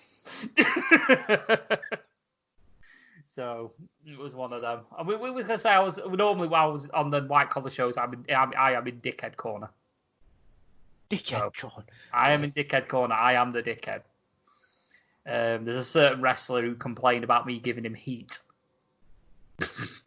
because I was that visceral with him to the point where T-Bone was joining in. So, saying crab paste at him and all sorts. So oh shit, it's a family show. I like T-Bone. T-Bone's cool. But yeah.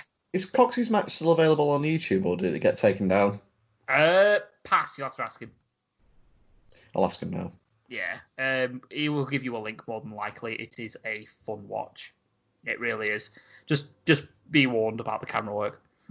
Because it's raw. It's raw footage. I'll be brutally honest. Devil's advocate sort of thing. It's raw footage.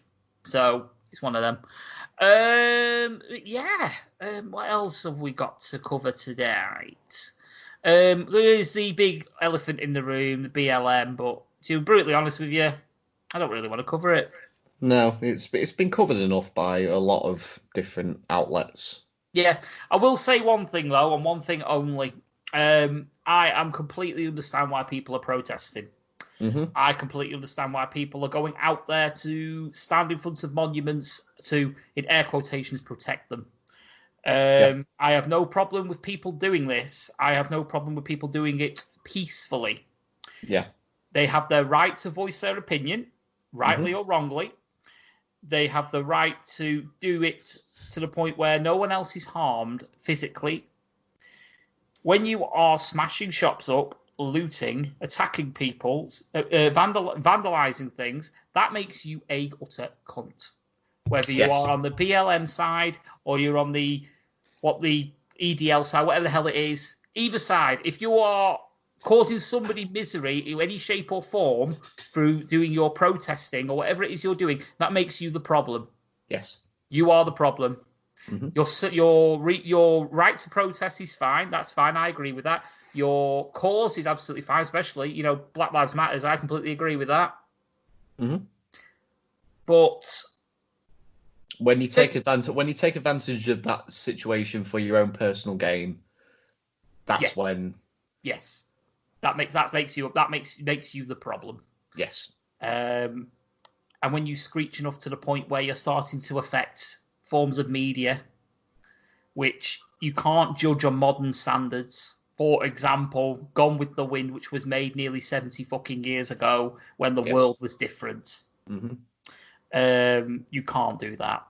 No. I'm sorry. It's the norms and the socialization of the time. You cannot judge people from that time. If people was doing that thing now and it was made now, I would understand the uproar. Mm-hmm. But when something is made in the 50s, when that was socially normal, not socially correct, but socially normal, yep, you can't judge it on that. Now, I think it was UK TV or whatever it was, or the BBC, whoever it was, I know the BBC have got the clause in it somewhere, took an episode of Fawlty Towers down. But then they re-uploaded it with a disclaimer. Yeah. Yeah. That is the way to go. Yeah. That is the way to go. No form of media should be took down. Put a disclaimer, put a warning, put anything, saying there is subject matter in this which could be potentially offensive. If you do not want to be offended, do not watch this programme. Yeah. Done. You don't need to do anything else other than that. Stuff doesn't need to be censored. That's a whole different level of wrong I don't want to even get into. No. It's like freedom of speech shit and all that crap, and I don't want to get into that. And that's all I'm going to say on it, really. Yeah. Yeah. If you're causing problems, you are the problem. Basically, don't use the cause of right, shall I say, or the right cause, whatever it is. I can't fathom it. I've had a can and a half of beer and I'm a lightweight. If you're using that as an excuse to do abhorrent shit, then just go and fuck off and do it somewhere where you can't harm anyone. Yep. You know what I mean? Yep. Couldn't put it better myself, mate. Yep. If you're trying to burn the Union Jack, you can fuck off. Simple as that. You're a problem. But yeah, let's move on to something much nicer. Well, potentially nicer. I'm going to go and drink something now for your entertainment.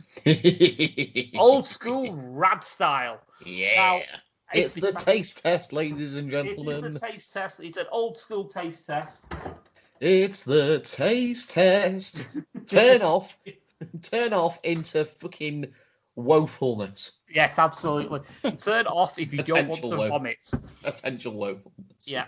So, many moons ago, back when we had regular content, well, like when I had regular content, because Coxie and Lewis are fucking grafting right now. And Ant, I'm the lightweight here. We drank some aloe-vera drinks. Now, I can't remember what the fucking flavours. I know Coxie had an orangey type one, I think, or was it a strawberry? He did it on camera anyway. It's on YouTube somewhere. And he said it weren't too bad. Now, I tried one and I nearly broke my computer. So, yeah, because I spat it out everywhere. Now, I was in my local Home Bargains, socially distancing as you do. And I come across a little can. Now, last time I came across little cans, they got launched across my garden because they were the fizzy coffee, if we remember. And unfortunately well, not to say unfortunately for me, fortunately for me, I don't know whichever way you want to think of it. I'm not in the shed tonight. I'm on my new desktop, which is undead because I had to miss an episode of the Phoenix Pod because I killed my PC through my own fault. And I'm not taking this one outside yet. I need to go and get myself a new PC to take into the shed. So I'm indoors, so this one won't get launched, sadly. So I don't fancy clearing up out of my carpet because it's only just been shampooed. Now, I am waffling because I'm putting this off. Do it, you big girl. It is literally called Simple Aloe-vera water. Now, passion fruit with pulp, natural, bioactive aloe. I don't like the word pulp in Pulp. there. Yeah. I don't like that word. No. No, pulp doesn't fill me with. Pulp doesn't fill me with hope. It fills me with the same amount of hope as when I tried garlic bread rock. So, yeah. So let me just read this. It says aloe. Oh God. Aloe vera is a fantastic little plant. I beg to fucking differ. It's alright if you're putting it on your skin, not ingesting the bastard. Its soothing taste, yeah, get fucked, has been loved all over the world for centuries. Not by me and Coxie. The Egyptians even called it the plant of immortality. Tell that to Cleopatra. And look where they are now. Yeah, I was going to say, tell that to Cleopatra. Maybe she should have drank more aloe. Stupid bitch. Right. Yeah. It's the magic ingredient. Hang on Cleopatra. She just shagged about. She wasn't special. She just shagged about. Yeah, she wasn't great. She just shagged about. So fuck your history. Someone tell me I'm wrong. She fucked Julius Caesar. She did Mark Antony. She liked the snake that much that it killed her. And she just shagged about. That's all she did. She wasn't like a great leader or did any great speech. She just shagged about. I mean, anyone could do that.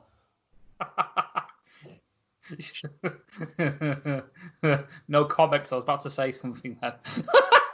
Say it. All right, you should have seen me 10 years ago then. Now I would have been fucking Prime Minister. Christ, if that's your logic, I should be fucking magic. It's worn off. I've just had 3 out back. It's the magic ingredient in this super refreshing and natural drink. Plus, there's juicy aloe chunks that makes it even more delicious. So yeah, that's one thing. Aloe chunks. That's what I want. Chunks in it. Yeah, there's chunks. Now. Oh no. Yeah. Now. No. Yeah. Now, when I think of drinking stuff, I don't think that I need a knife and fucking fork. Now, this is implying that I may need one. Now, I quite like orange juice with my bits in. This is chunks. Oh, fuck. Yeah. No. Oh, no. Oh, no. Oh, no. So, we're talking ingredients: water, aloe vera pulp that is 10%. 10% of the can is pulp. None of this sounds like it should go in your body. No, it doesn't. It really does not. Aloe vera, cane sugar, lemon juice concentrate, and natural flavourings, natural stevia extract, whatever the fuck that is. I really am not looking forward to this. They have Twitter. So I may have, when this goes up on Twitter, I'm going to have to tag them in this, aren't I? Potentially. I'm doing it. I am writing this shit down. I'll be tagging them. I will be tagging them. He's going to be tagging them. It will be. He's going to be tagging them. They're on Facebook as well. They're on Facebook. Tagging them hard. Yeah. It says, once open, keep chilled and drink within 3 days. Yeah, I don't think I'll be drinking that. It's a 250ml can. Who keeps a 250ml can for 3 days? You sup it very slowly over 3 days. Right, anyway, yeah, they say this is passion fruit flavoured. You built it up now. I've built it up. 33 calories, and it's natural. Yeah, but with loads of added sugar. Okay. Right, we'll give it a go. Now, I don't know if this is fizzy or still or what. I do not know. Let's find out. Opening the can in front of the microphone. That did not sound fizzy. He's gonna die. I need a glass. He's gonna puke. I've already put 2 9s into the phone. Hey, do you know what? I've just realised something. The beauty of me having webcam means you can enjoy this in visual. So maybe if Coxie wants to be brave and tries to cut the video out of this and puts it on YouTube, go ahead. So yeah, this is. I don't know if you. Oh fuck! Can't see it. Whatever I'm holding. There we go. Can you see that? It's sort of like because of the colour of the can, I think. Sort of vanishing into the background. But I can't get it close enough for you to read it because it's a load of shit. But yeah, I'm going to pour it into the glass here. There we go. It's clear. It sounds like you're pissing. It is clear. Can we please put the video on this because it just sounds like you're pissed. Oh man, there's like, oh god, that is fucking grim. It looks like I've seen samples. Can you see the lumps? If you look careful, you can see it. Oh god, yeah. Oh yeah. See that floating around? I can only describe it as a semen sample that's been diluted. I'll be completely honest with you. Oh god. It looks like a semen sample that's been diluted. Nope. I really do not want to ingest this. Well, To be fair, it smells nice. It does smell like really, really passion fruity. It's actually, if you don't like vomit after this, it's going to be nothing short of disappointing. I'll be honest with you, the one thing that got me with the last sallow drink that I had was the texture of it. Because it's not like water, it's more like a syrup. It's leaving sort of like a residue on the side of the glass. It's like leaving a film. So I'm not too hopeful on this. Here we go, listeners. But here we go. But yeah. So just to visualize it for your listeners, it's like it's massive. It's like a fucking cube in there of like aloe chunk, whatever the hell it is. It's clear with like a white sort of like. It's cloudy basically. It smells pleasant, but it's. I love how you're putting it off. Pleasant. I love how you're putting it off. Yeah, because I've got fucking flashbacks. It's not malt drink web though, but there we go. Here we go. I'm gonna Google it. Here we go. Bottoms up. Oh god. Oh god. Oh god. See, the taste isn't that bad. The taste is all right. I can deal with the taste. The taste isn't that bad at all. It's when you're like, oh, this is pleasant, but then a big fucking chunk. Oh. It's like, no, not for me. Now, that is not for me. Chunk. Like just a chunk. Now, it's not like Mega Malt where that's legendary right on, in our parts. Legendary on the shit list. The legendary shit list, which I think Ant needs to do on a podcast one day. And I'm going to source a can of this fucking Mega Malt. Good, I'll fucking down it because I'm hard. Yeah, but Lewis and I'm quite tough as well. Lewis has actually sampled some malt drinks. Yes, I did. And years ago, and he will attest how fucking awful they were. Yeah, I believe I described one of them as having the texture of toilet duck.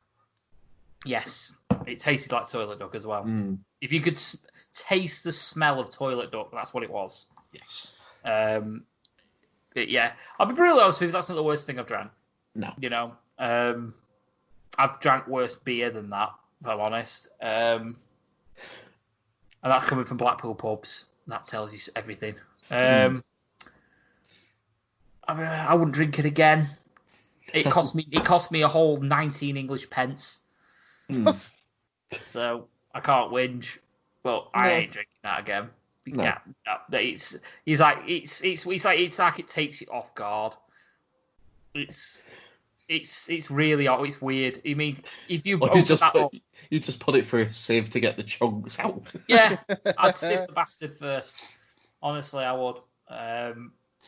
It's weird. I can imagine because I knew what I was walking into with that because I've had aloe-vera drinks before. But you imagine if you pick that up in the shop thinking, I'm just get a cheap drink, and you pick that up and you have that, and next thing you know, you're walking out the shop and you just spit it over somebody's fucking car in the car park. It's not. It could be a very expensive drink for you. Let's just put it that way. Yeah, I will tag them in it, and I will tell them exactly what I feel.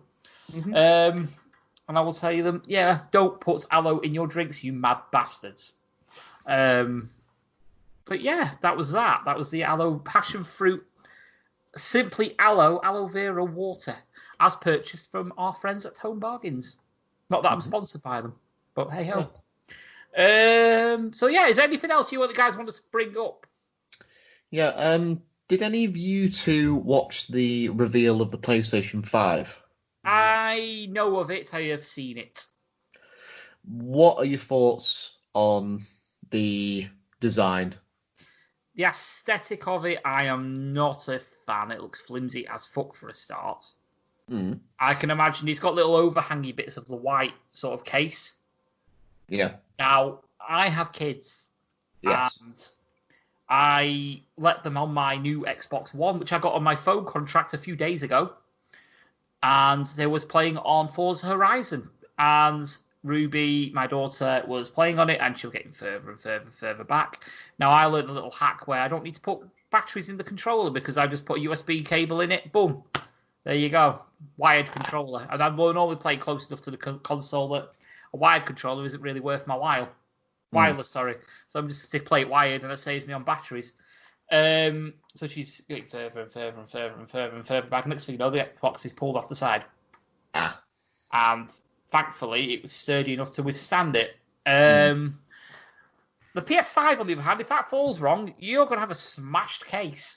Yeah. Very easily. It looks like one of the gun things out of Portal, I feel like. I like it. I like to think of it as just being sort of like one of the two towers in Lord of the Rings. Yes. It looks like there's a building in London, it looks like, as well. It's like a weird bulbous white thing. That's well, I think one of the first things I said about it is just sort of like it looks like the sort of design towers that maybe you get in sort of like a Saudi Arabia or Arab Emirates or something like that. It's an Arab skyscraper. Mm. That is what it. Yeah, it is. It's got little on the side. I could imagine that in like Dubai or something like that. Actually, I really could. I think the idea of it is to make it look sleek and futuristic when it doesn't. It just looks silly. I genuinely don't like it. See, I'm in the opposite camp. I actually quite like it. I think it looks. I can see why they decided to do it, and I appreciate the fact that it might not be for sort of like everybody's taste. But I like it the fact that they've just sort of like they've decided to go a little bit different. I mean, if you look at sort of like the Xbox X, it just sort of like looks like a mini fridge. Yeah, but the thing sorry, go on, mate. Whereas but I can understand why people would like it because it's sort of like the simplicity to it. Yeah, I mean that I can completely understand. But I quite like the PlayStation 5 because like even though it looks like a little bit different, it looks a bit different, and I think it's sort of like it's quite nice in looking different. Yeah, I mean it will stand out. It certainly stands out. But you got to think. People are like, nowadays, everyone's style conscious, especially in the front rooms and things like that. You're going to want something that blends in with what you've already got. Now, a lot of people, like for me, my front room, a lot of it's black. You know, furniture, telly's black, cabinet's black, furniture's grey and black. You know, it all matches. Yeah. And then you get this PlayStation that's fucking bright white. And it's like, yeah. But then you've also got something that actually looks like it would fit into an entertainment system. Like, you got your hi-fi or whatever it is, you know, if we're going back to fucking 90s, whatever the shit. You got your sound system, you got all your DVD, Blu-ray, hell, even your fucking PlayStation 4 and Xbox One. Mm-hmm. You know what I mean? It fits in nicely right next to it, and it doesn't look out of place. It's basically, they've concentrated on, right, we want to get this machine right with the Xbox. We want to make it functional, quick, and do what it says on the tin. Without fucking around. So all he did was, right, here's all the innards. What do we need to style as? A black box. Can't go wrong. It's got vents all over the fucking thing. Yeah. You don't have to worry about overheating. Where are the vents on the PlayStation? That's going to be a problem. Don't know. Well, to be honest with you, if you've... I'm a PlayStation 4 user, and the one sort of like major negative I can have is the fact that like particularly when you're booting up sort of like games that have had like considerable number of gigabytes to install, it just sounds like a fucking cheap air conditioner. Yeah, it does. My PS4 sounds like a fucking aircraft carrier. Yeah. When it wants to play. Do you know what the game it hates the most? It's fucking Witcher. The Witcher 3. And that was practically a launch game. Yeah. My PlayStation's like, no, I'm getting over hot now. My PlayStation literally audibly sighs when it plays. It's that hot. You know, it's that hot. It just goes. It's like a fucking jet engine. It really is. And then so I like the PlayStation 4. Don't get me wrong. I've got every single PlayStation. You guys know that. I've even got the PlayStation Mini and absolutely bum it to death. Mm-hmm. It's amazing. But I've just gone back. I've just got this Xbox One, and I only got it so I can play the Forza games that have missed, because I love my Forza games. That's how I met Xander at the end of the day. Yeah. And I wanted to play Gears of War because I wanted to play through the stories on them. Everything else you can pretty much get cross-platform. Mm-hmm. But then I got introduced to Game Pass because of my free trial. And then I found out you can get Game Pass and Gold put together in a package for just over $10. Whereas on PlayStation now, then you'd have to pay PS Plus on top. You get the same shit on the Xbox, which is like, nearly half the price. Mm. Plus you get that. And then I thought to myself, the money I was saving, I'm going to get EA Access as well. Mm-hmm. So I've got all that ready to go.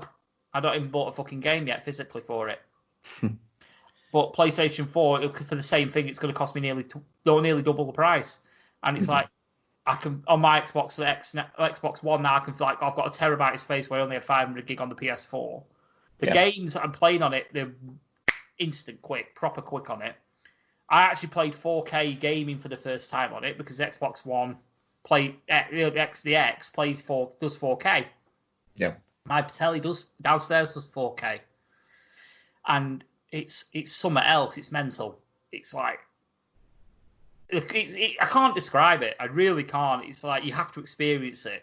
Mm-hmm. I know it's 4K is like 2016, but I've only just experienced it now properly, and it's like, fantastic. It's like I wouldn't.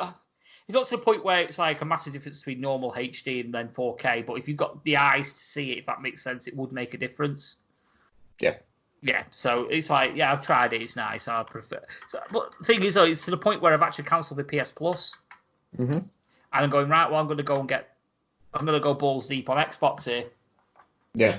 And the best thing about it for me is I've got gold on my Xbox 360 again.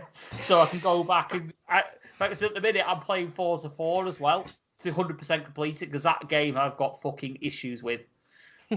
And I have got unfinished business with that game. Massive unfinished business, because I was at 90% completed on it in 2012. And I did the same deal I did now, got myself a new Xbox on a mobile phone contract. And I had to transfer all my data from my old bog standard original Xbox, the white one with the hard drive that was on the outside, and just slide it in and out. Yeah. And I transferred all my files onto the new Elite that I got. And the Xbox decided, if a Forza 4 file didn't like that process, and I lost my save file. And I had about 500 hours worth of gameplay on there. And I had to go from scratch. And to this day, it has taken all my effort to get back up to 80%. So I've still got unfinished business on that. And there's stuff I can't access because I don't have gold on it, or I didn't have gold on it. So now I've got gold, I can do it. But I need to go back. Actually, I've got the Xbox One. What we're going to do? Go on my 360. So I will say this: when I heard about the PS5 coming out and I saw the reveal and everything, obviously because I know these new consoles are going to come out there, my first instinct, and I'm going to be very honest with you both, is I'm very put off by the price. I know we've not seen the prices. I don't think for either console yet, but I will say I wanted a Switch. That's my instinct at the minute, is to not get either of them and get a Switch. Mm-hmm. But at the end, and I think, because I will, let's be honest, I will eventually get a PlayStation 5. But I will get, because there's two different versions. They're doing one that you can have the discs in, and you can have a digital one. Mm-hmm. No, I'm not disagreeing with you, but I'm like, I would never ever just get a digital only. Reason being, I want that physical copy. So, for example, Forza 5, perfect example of it. You can't buy it online anymore. Mm-hmm. You have to have a physical copy of it. Yeah. Or you have a download code of somebody that's already used. Yeah. If you go digital only and you lose that game, you're fucked. Game Pass is another example. The games are removed off that every now and again. If you can't download it, you're fucked. Yeah, I'm exactly the same. I prefer having a physical copy of the game itself than it being sort of like digitally saved onto a hard drive that could go kaput at any moment. Absolutely. And not only that as well, you'd have the rigmarole of downloading everything again if you do replace it. Because once you transfer your profile, you have access to your download history, your purchase history, all that lot. You could be there for fucking God knows how long downloading it all again. Days. Yeah. Depending on your internet speed, fucking weeks. If you're a Xander in the middle of nowhere, it's weeks. Yes. You're going to lose forms of games that you're not going to be able to get hold of anymore if you don't get the physical copies of it. For example, The Getaway is a brilliant example. Remember The Getaway? On PS2. Now, there's a very limited run that I'm being told that Christ actually has a copy of. And if this is correct, and I remember telling you, my advice to him is keep hold of it. I love it. Because the run only lasted for maybe a couple of months. But what you notice on The Getaway is they use real named cars. Yes. Real companies and everything. It's all legitimate. Or so you think. Because in the original batch of the games, there's BT vans. The firm BT. And they weren't informed about having their likeness in the game and sued the company that made the game. They came to an agreement where they would recall every single version of the game that had the BT logo in it and re-release it as basically a plain van. Yeah. Those games are still out there. And I think Christ has got one. And they are worth a few quid. But the thing is, unless you've got that run, a physical copy of it, that ain't not going to get a game with a BT van in it, because any digital release of that game is going to have the version after that, which is going to hurt. Like, things get cut out of games as much as things get cut out of films. Yeah. And you can't do that on a physical disc. You can't do it, because once it's on the disc, it's on the disc. If it's in your hand, they can't remotely go, oh, we're going to take that off. How? How? At the same time, as well, though, they can lock stuff on a disc with a download code. Street Fighter 4 was a perfect example of that, because all the extra costumes are on the disc. You had to pay money to get access to that. Which is dirty. Dirty. Dirty pig. Dirty, mate. But at the same time as well, I'm an advocate for having physical copies, because I have retro games. And when they put a digital copy onto the, for example, let's say, for example, Super Mario Brothers 3, right? You have a physical copy of that. Every single time they put a digital version of that on I don't know, the Switch or whatever it is, it's like a little piece of the soul dies in a way, because it's like the value just drops just ever so slightly. Sort of like the specialness of this game says, yeah, I've got the physical copy of it. Yeah, but I've got the convenience of playing it on my Switch and just taking it with me. So you can't beat playing with the original hardware anyway, but no. It just, for me, it kills the soul of like classic gaming. There's the joy of being able to get that old SNES out, blowing the fucking cartridge, putting it in, realizing shit, it's still not working, blow it again, turn the machine upside down, put it back in, then eventually it works. You don't get that anymore. No. It either works or it don't, or you just go, oh, my hard drive's failed. Then you're completely fucked. But yeah, I'm not a fan of these digital only sort of things. No, neither am I. No. It's got to be physical for me. Yeah. Or at least have the option for physical. Even if it's just like a little card like they have on the Switch. It's physical all the same. In fact, I quite like that because load times are quicker. That's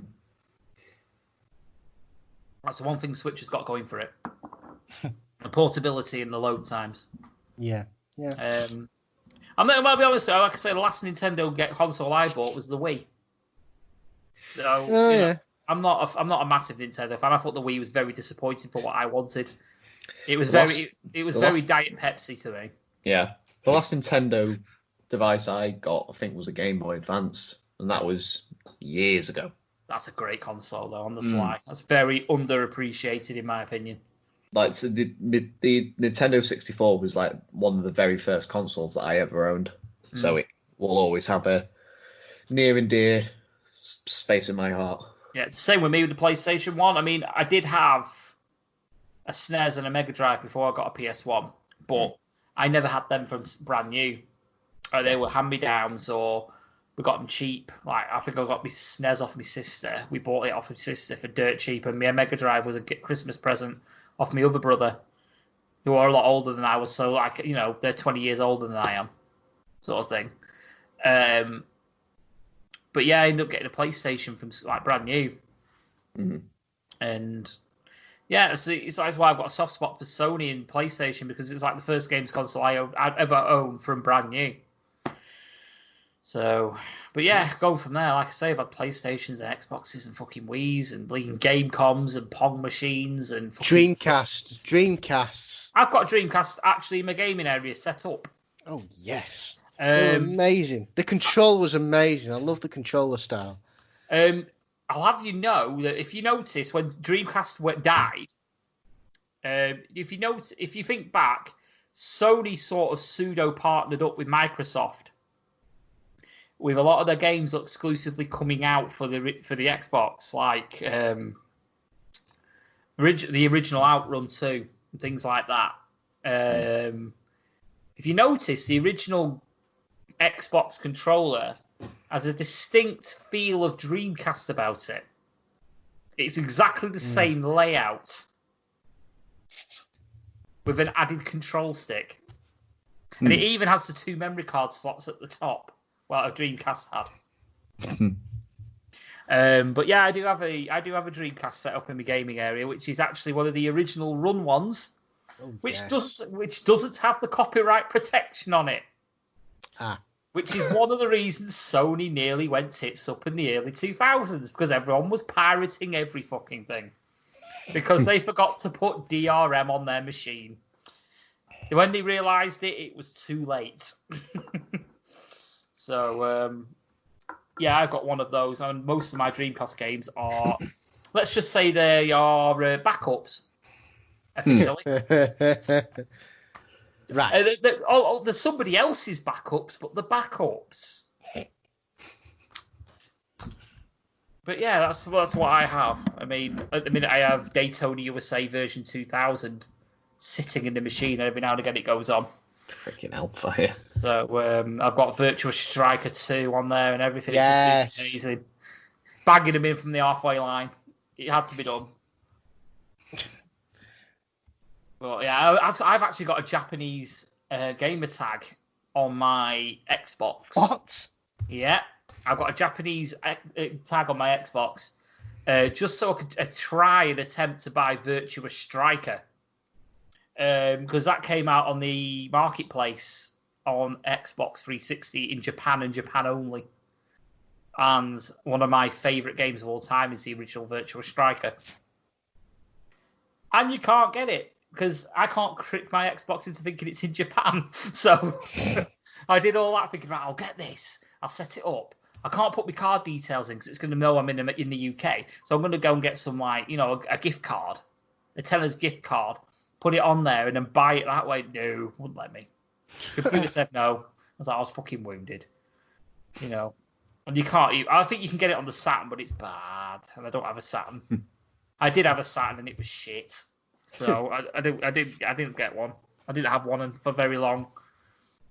It was very bad. I mean, I had a PlayStation. It was just played games better. You know what I mean? It's one of them. Could I move the subject on to a topic that I've been itching to share with yourselves and the public? It's sort of it's actually turned into a sort of hobby. Yeah, go for it. We'll finish off with this, I think. Now, a few years ago, I was introduced to a very famous comedian called Jasper Carrot. I believe the hosted Golden Balls, Golden was Balls. it? Yeah, Golden Yeah. Balls was, but I remember He- Jasper Carrot from many stand-up shows that he used to do. He did a stand-up show in particular. I believe it was for like Comic Relief or something like that, where he read out car insurance form claims. Now, I think the way he explained it was, when you have an accident in your car, your insurance firm, whatever, sends you a piece of paper. Well, this is what it used to be like anyway. Sends you a piece of paper. There'd be like a little box at the bottom where you essentially filled in what happened. And he read out some of the funny ones. And this got me really scouring the internet. And over the last couple of days, I've been laughing my fucking arse off. A truck backed through my windscreen into my wife's face.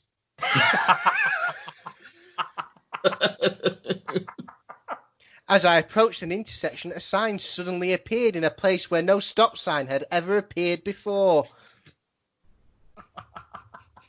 Coming home, I drove into the wrong house and collided with a tree I haven't got.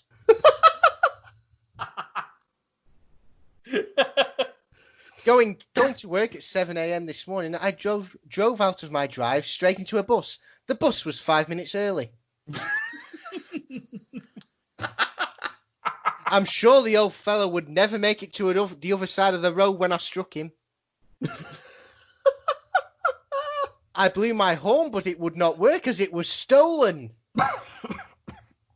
I bumped into a lamppost which was obscured by human beings. Hang on a minute. I collided with a stationary tree. I collided with a stationary truck coming the other way. What? I didn't think the speed limit applied after midnight. Oh. I had been driving for 40 years when I fell asleep at the wheel and had an accident. I had one eye on a parked car, another on approaching lorries, and another on the woman behind. I knocked over a man. He admitted it was his fault as he'd been run over before. I pulled away from the side of the road, glanced at my mother-in-law and headed over the embankment. I love this one. I pulled into a lay-by with smoke coming from under the hood. I realised the car was on fire. So I took my dog and smothered it with a blanket.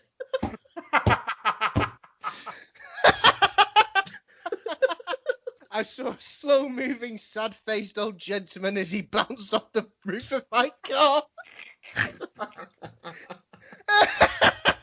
I started to slow down, but the traffic was more stationary than I thought. I told the police that I was not injured, but on removing my hat, I found I had a fractured skull. Fucking hell. Oh, God, I'm sorry. I love these, and I'm not going to read every single one because we're going to be all night. I was thrown from the car as it left the road. I was later found in a ditch by some stray cows. In an attempt to kill a fly, I drove into a telephone pole. Oh, what's the fly the size of fucking Jeff Goldblum? Fucking hell. Oh, honestly, these are so. The accident was caused by me waving to the man I hit last week.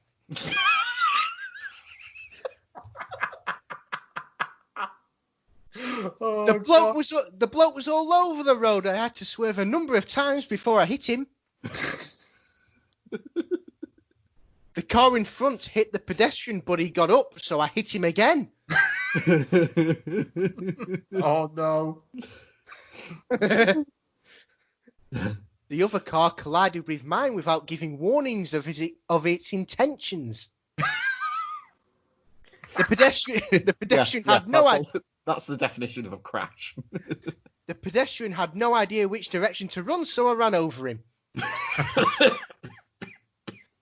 Oh, no. Sorry, this one gets me as well. It's really hard to get out. The pedestrian ran for the pavement, but I got him.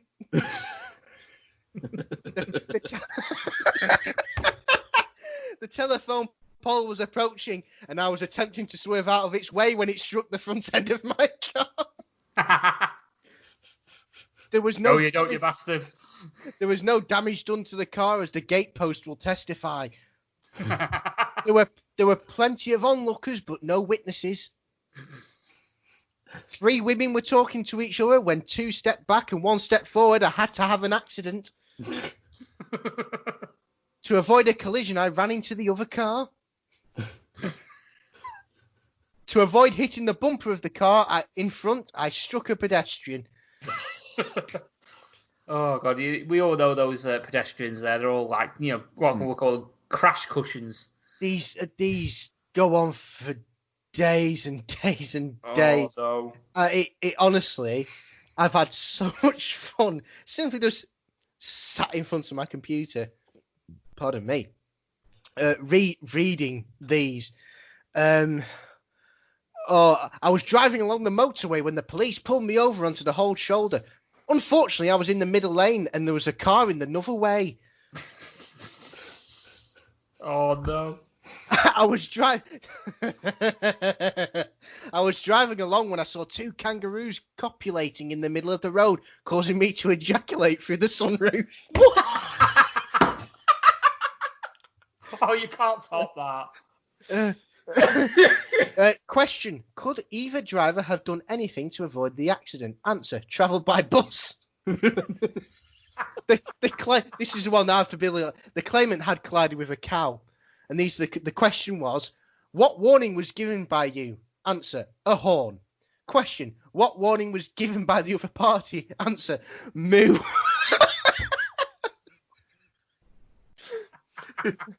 Is it dead? That's what I would. On approach to the traffic lights, the car in front suddenly broke.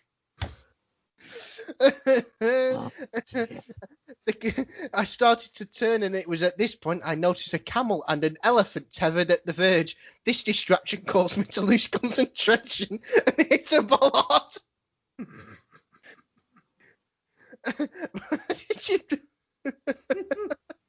Windscreen broken, cause unknown, probably voodoo.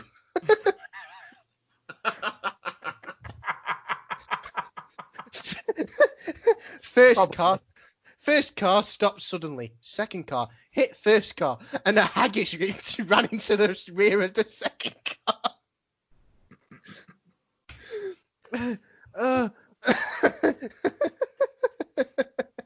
Oh, no. A pedestrian hit me and went under my car. Oh, no. Guess what we're reading tonight, boys? Well, you're reading. I've got something that I'm binge watching. Ah, there you go then. What have you been binge watching?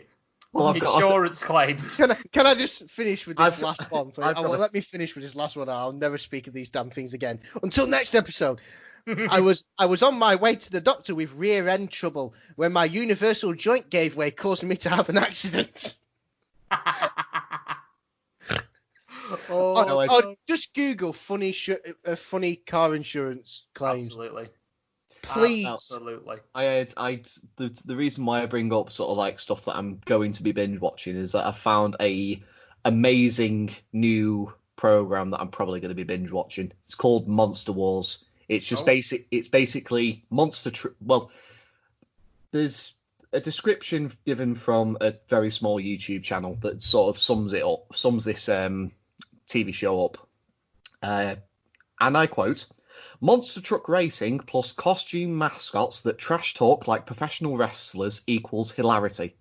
That sounds awesome.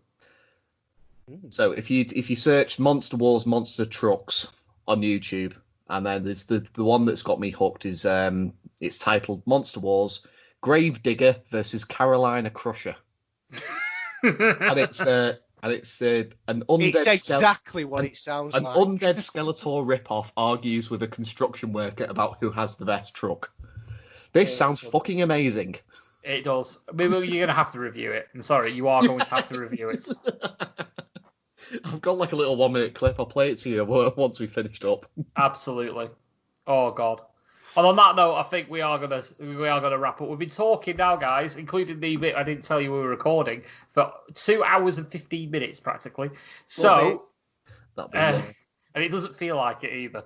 That's enough for a decent chunk of an episode. Absolutely, I think we've got just a bit of a just a quick one. So yeah, do you guys want to give yourselves some plugs before we get the fuck out of here? And you go first. Oh yes, you can follow me on Instagram at the real Not Daz. The real Not Daz, not the fake Not Daz. There's so many fake Not Dazes going around, it's awful. Not that Daz, but the Not Daz. Yeah, and follow me on TikTok at the annoying husband, where I annoy my wife constantly. It's hilarious. She hates it, but it's funny. And you can follow my boys at at twin_thing_1 and twin_thing_2. Thank you, Tate Brothers. You're fucking welcome. Go on. The couple of things I've got to promote is obviously the Lockdown Wrestling podcast that myself and Ant and a number of other individuals in our podcast group that have been doing. We've just basically been looking at free wrestling content that's been made available over the COVID-19 pandemic. We just finished up recording episode 3 last night. And if you want to find the back catalogue, you can just have a look on the Lost Art of Wrestling Facebook page and Twitter. And the full back catalogue's available on all good podcasting sites. And if you want to give me a follow on Twitter, just follow at Logden11. I've very recently been doing sort of like giving my thoughts on the return of New Japan and the free shows that have happened so far. Follow me at Logden11 on Twitter. Absolutely. I mean, and obviously you've got the latest episode, episode 2, that if you just released it was you, Ant, Bunkle, and Coxie. We had a look at the Crocky Cup from last year. And it is an absolute fucking scream. So get it listened to. You can find that actually funny enough on the Lost Art of Wrestling feed. So if you subscribe to the Lost Art of Wrestling feed, you will get that. And it's available now. So what are you waiting for? Get it listened to before the next episode comes out and you're wondering what the fuck's going on. As for myself, you can find us on all the good podcast places out there, Stitcher, iTunes, Apple Music, Spreaker, Spotify, you name it, we're on there, even on YouTube. You can find us on Twitter at UKRAD Podcast. We are on Facebook, which don't get used very often, but I will try and change that. We do have a YouTube channel. It doesn't get used, but I'm thinking. And yeah, I think pretty much it. You can also find my alter ego, Steve, from the Gunpowder, Treason, Plot podcast, which are a real, so how does Cookson say it? It's a homebrew real play podcast for Dungeons and Dragons. I probably balls that up, but it's what it is. You can find them on Twitter at Treason No. You can find my alter ego Steve, who's basically a massive, I'll say it right, bastard. And you can find him at Steve GTNP, Steve AOT GTNP. There you go, Steve AOT GTNP on Twitter. Other than that, I think we are golden, aren't we? Yeah, I'd say so. Yeah, we've had a bit of a cracking, sort of. Well, we could just say we'll just shoot the shit, really, because there wasn't really much topicage going on, really, for 2 hours and a quarter. Yeah. It just shooting the shit is sometimes the best conversation. Absolutely. I mean, that's what R.A.D is all about, random ass discussion. Mm-hmm. And that's what it has been, random ass discussion. And on that note, I'm randomly going to bed. So I have been your captain, the host, whatever you want to call it. I have been Stupid Sexy Flinders. And I've been the real Not Daz Anthony Dark. And I've been the Stowaway Lewis Ogden. Yeah. And you have been listening to, I don't know if it's going to be a regular thing, but we'll try and make it that way, the R.A.D podcast. Thank you for listening. Good night. Bye. Morning. It's always one. I can't fucking help.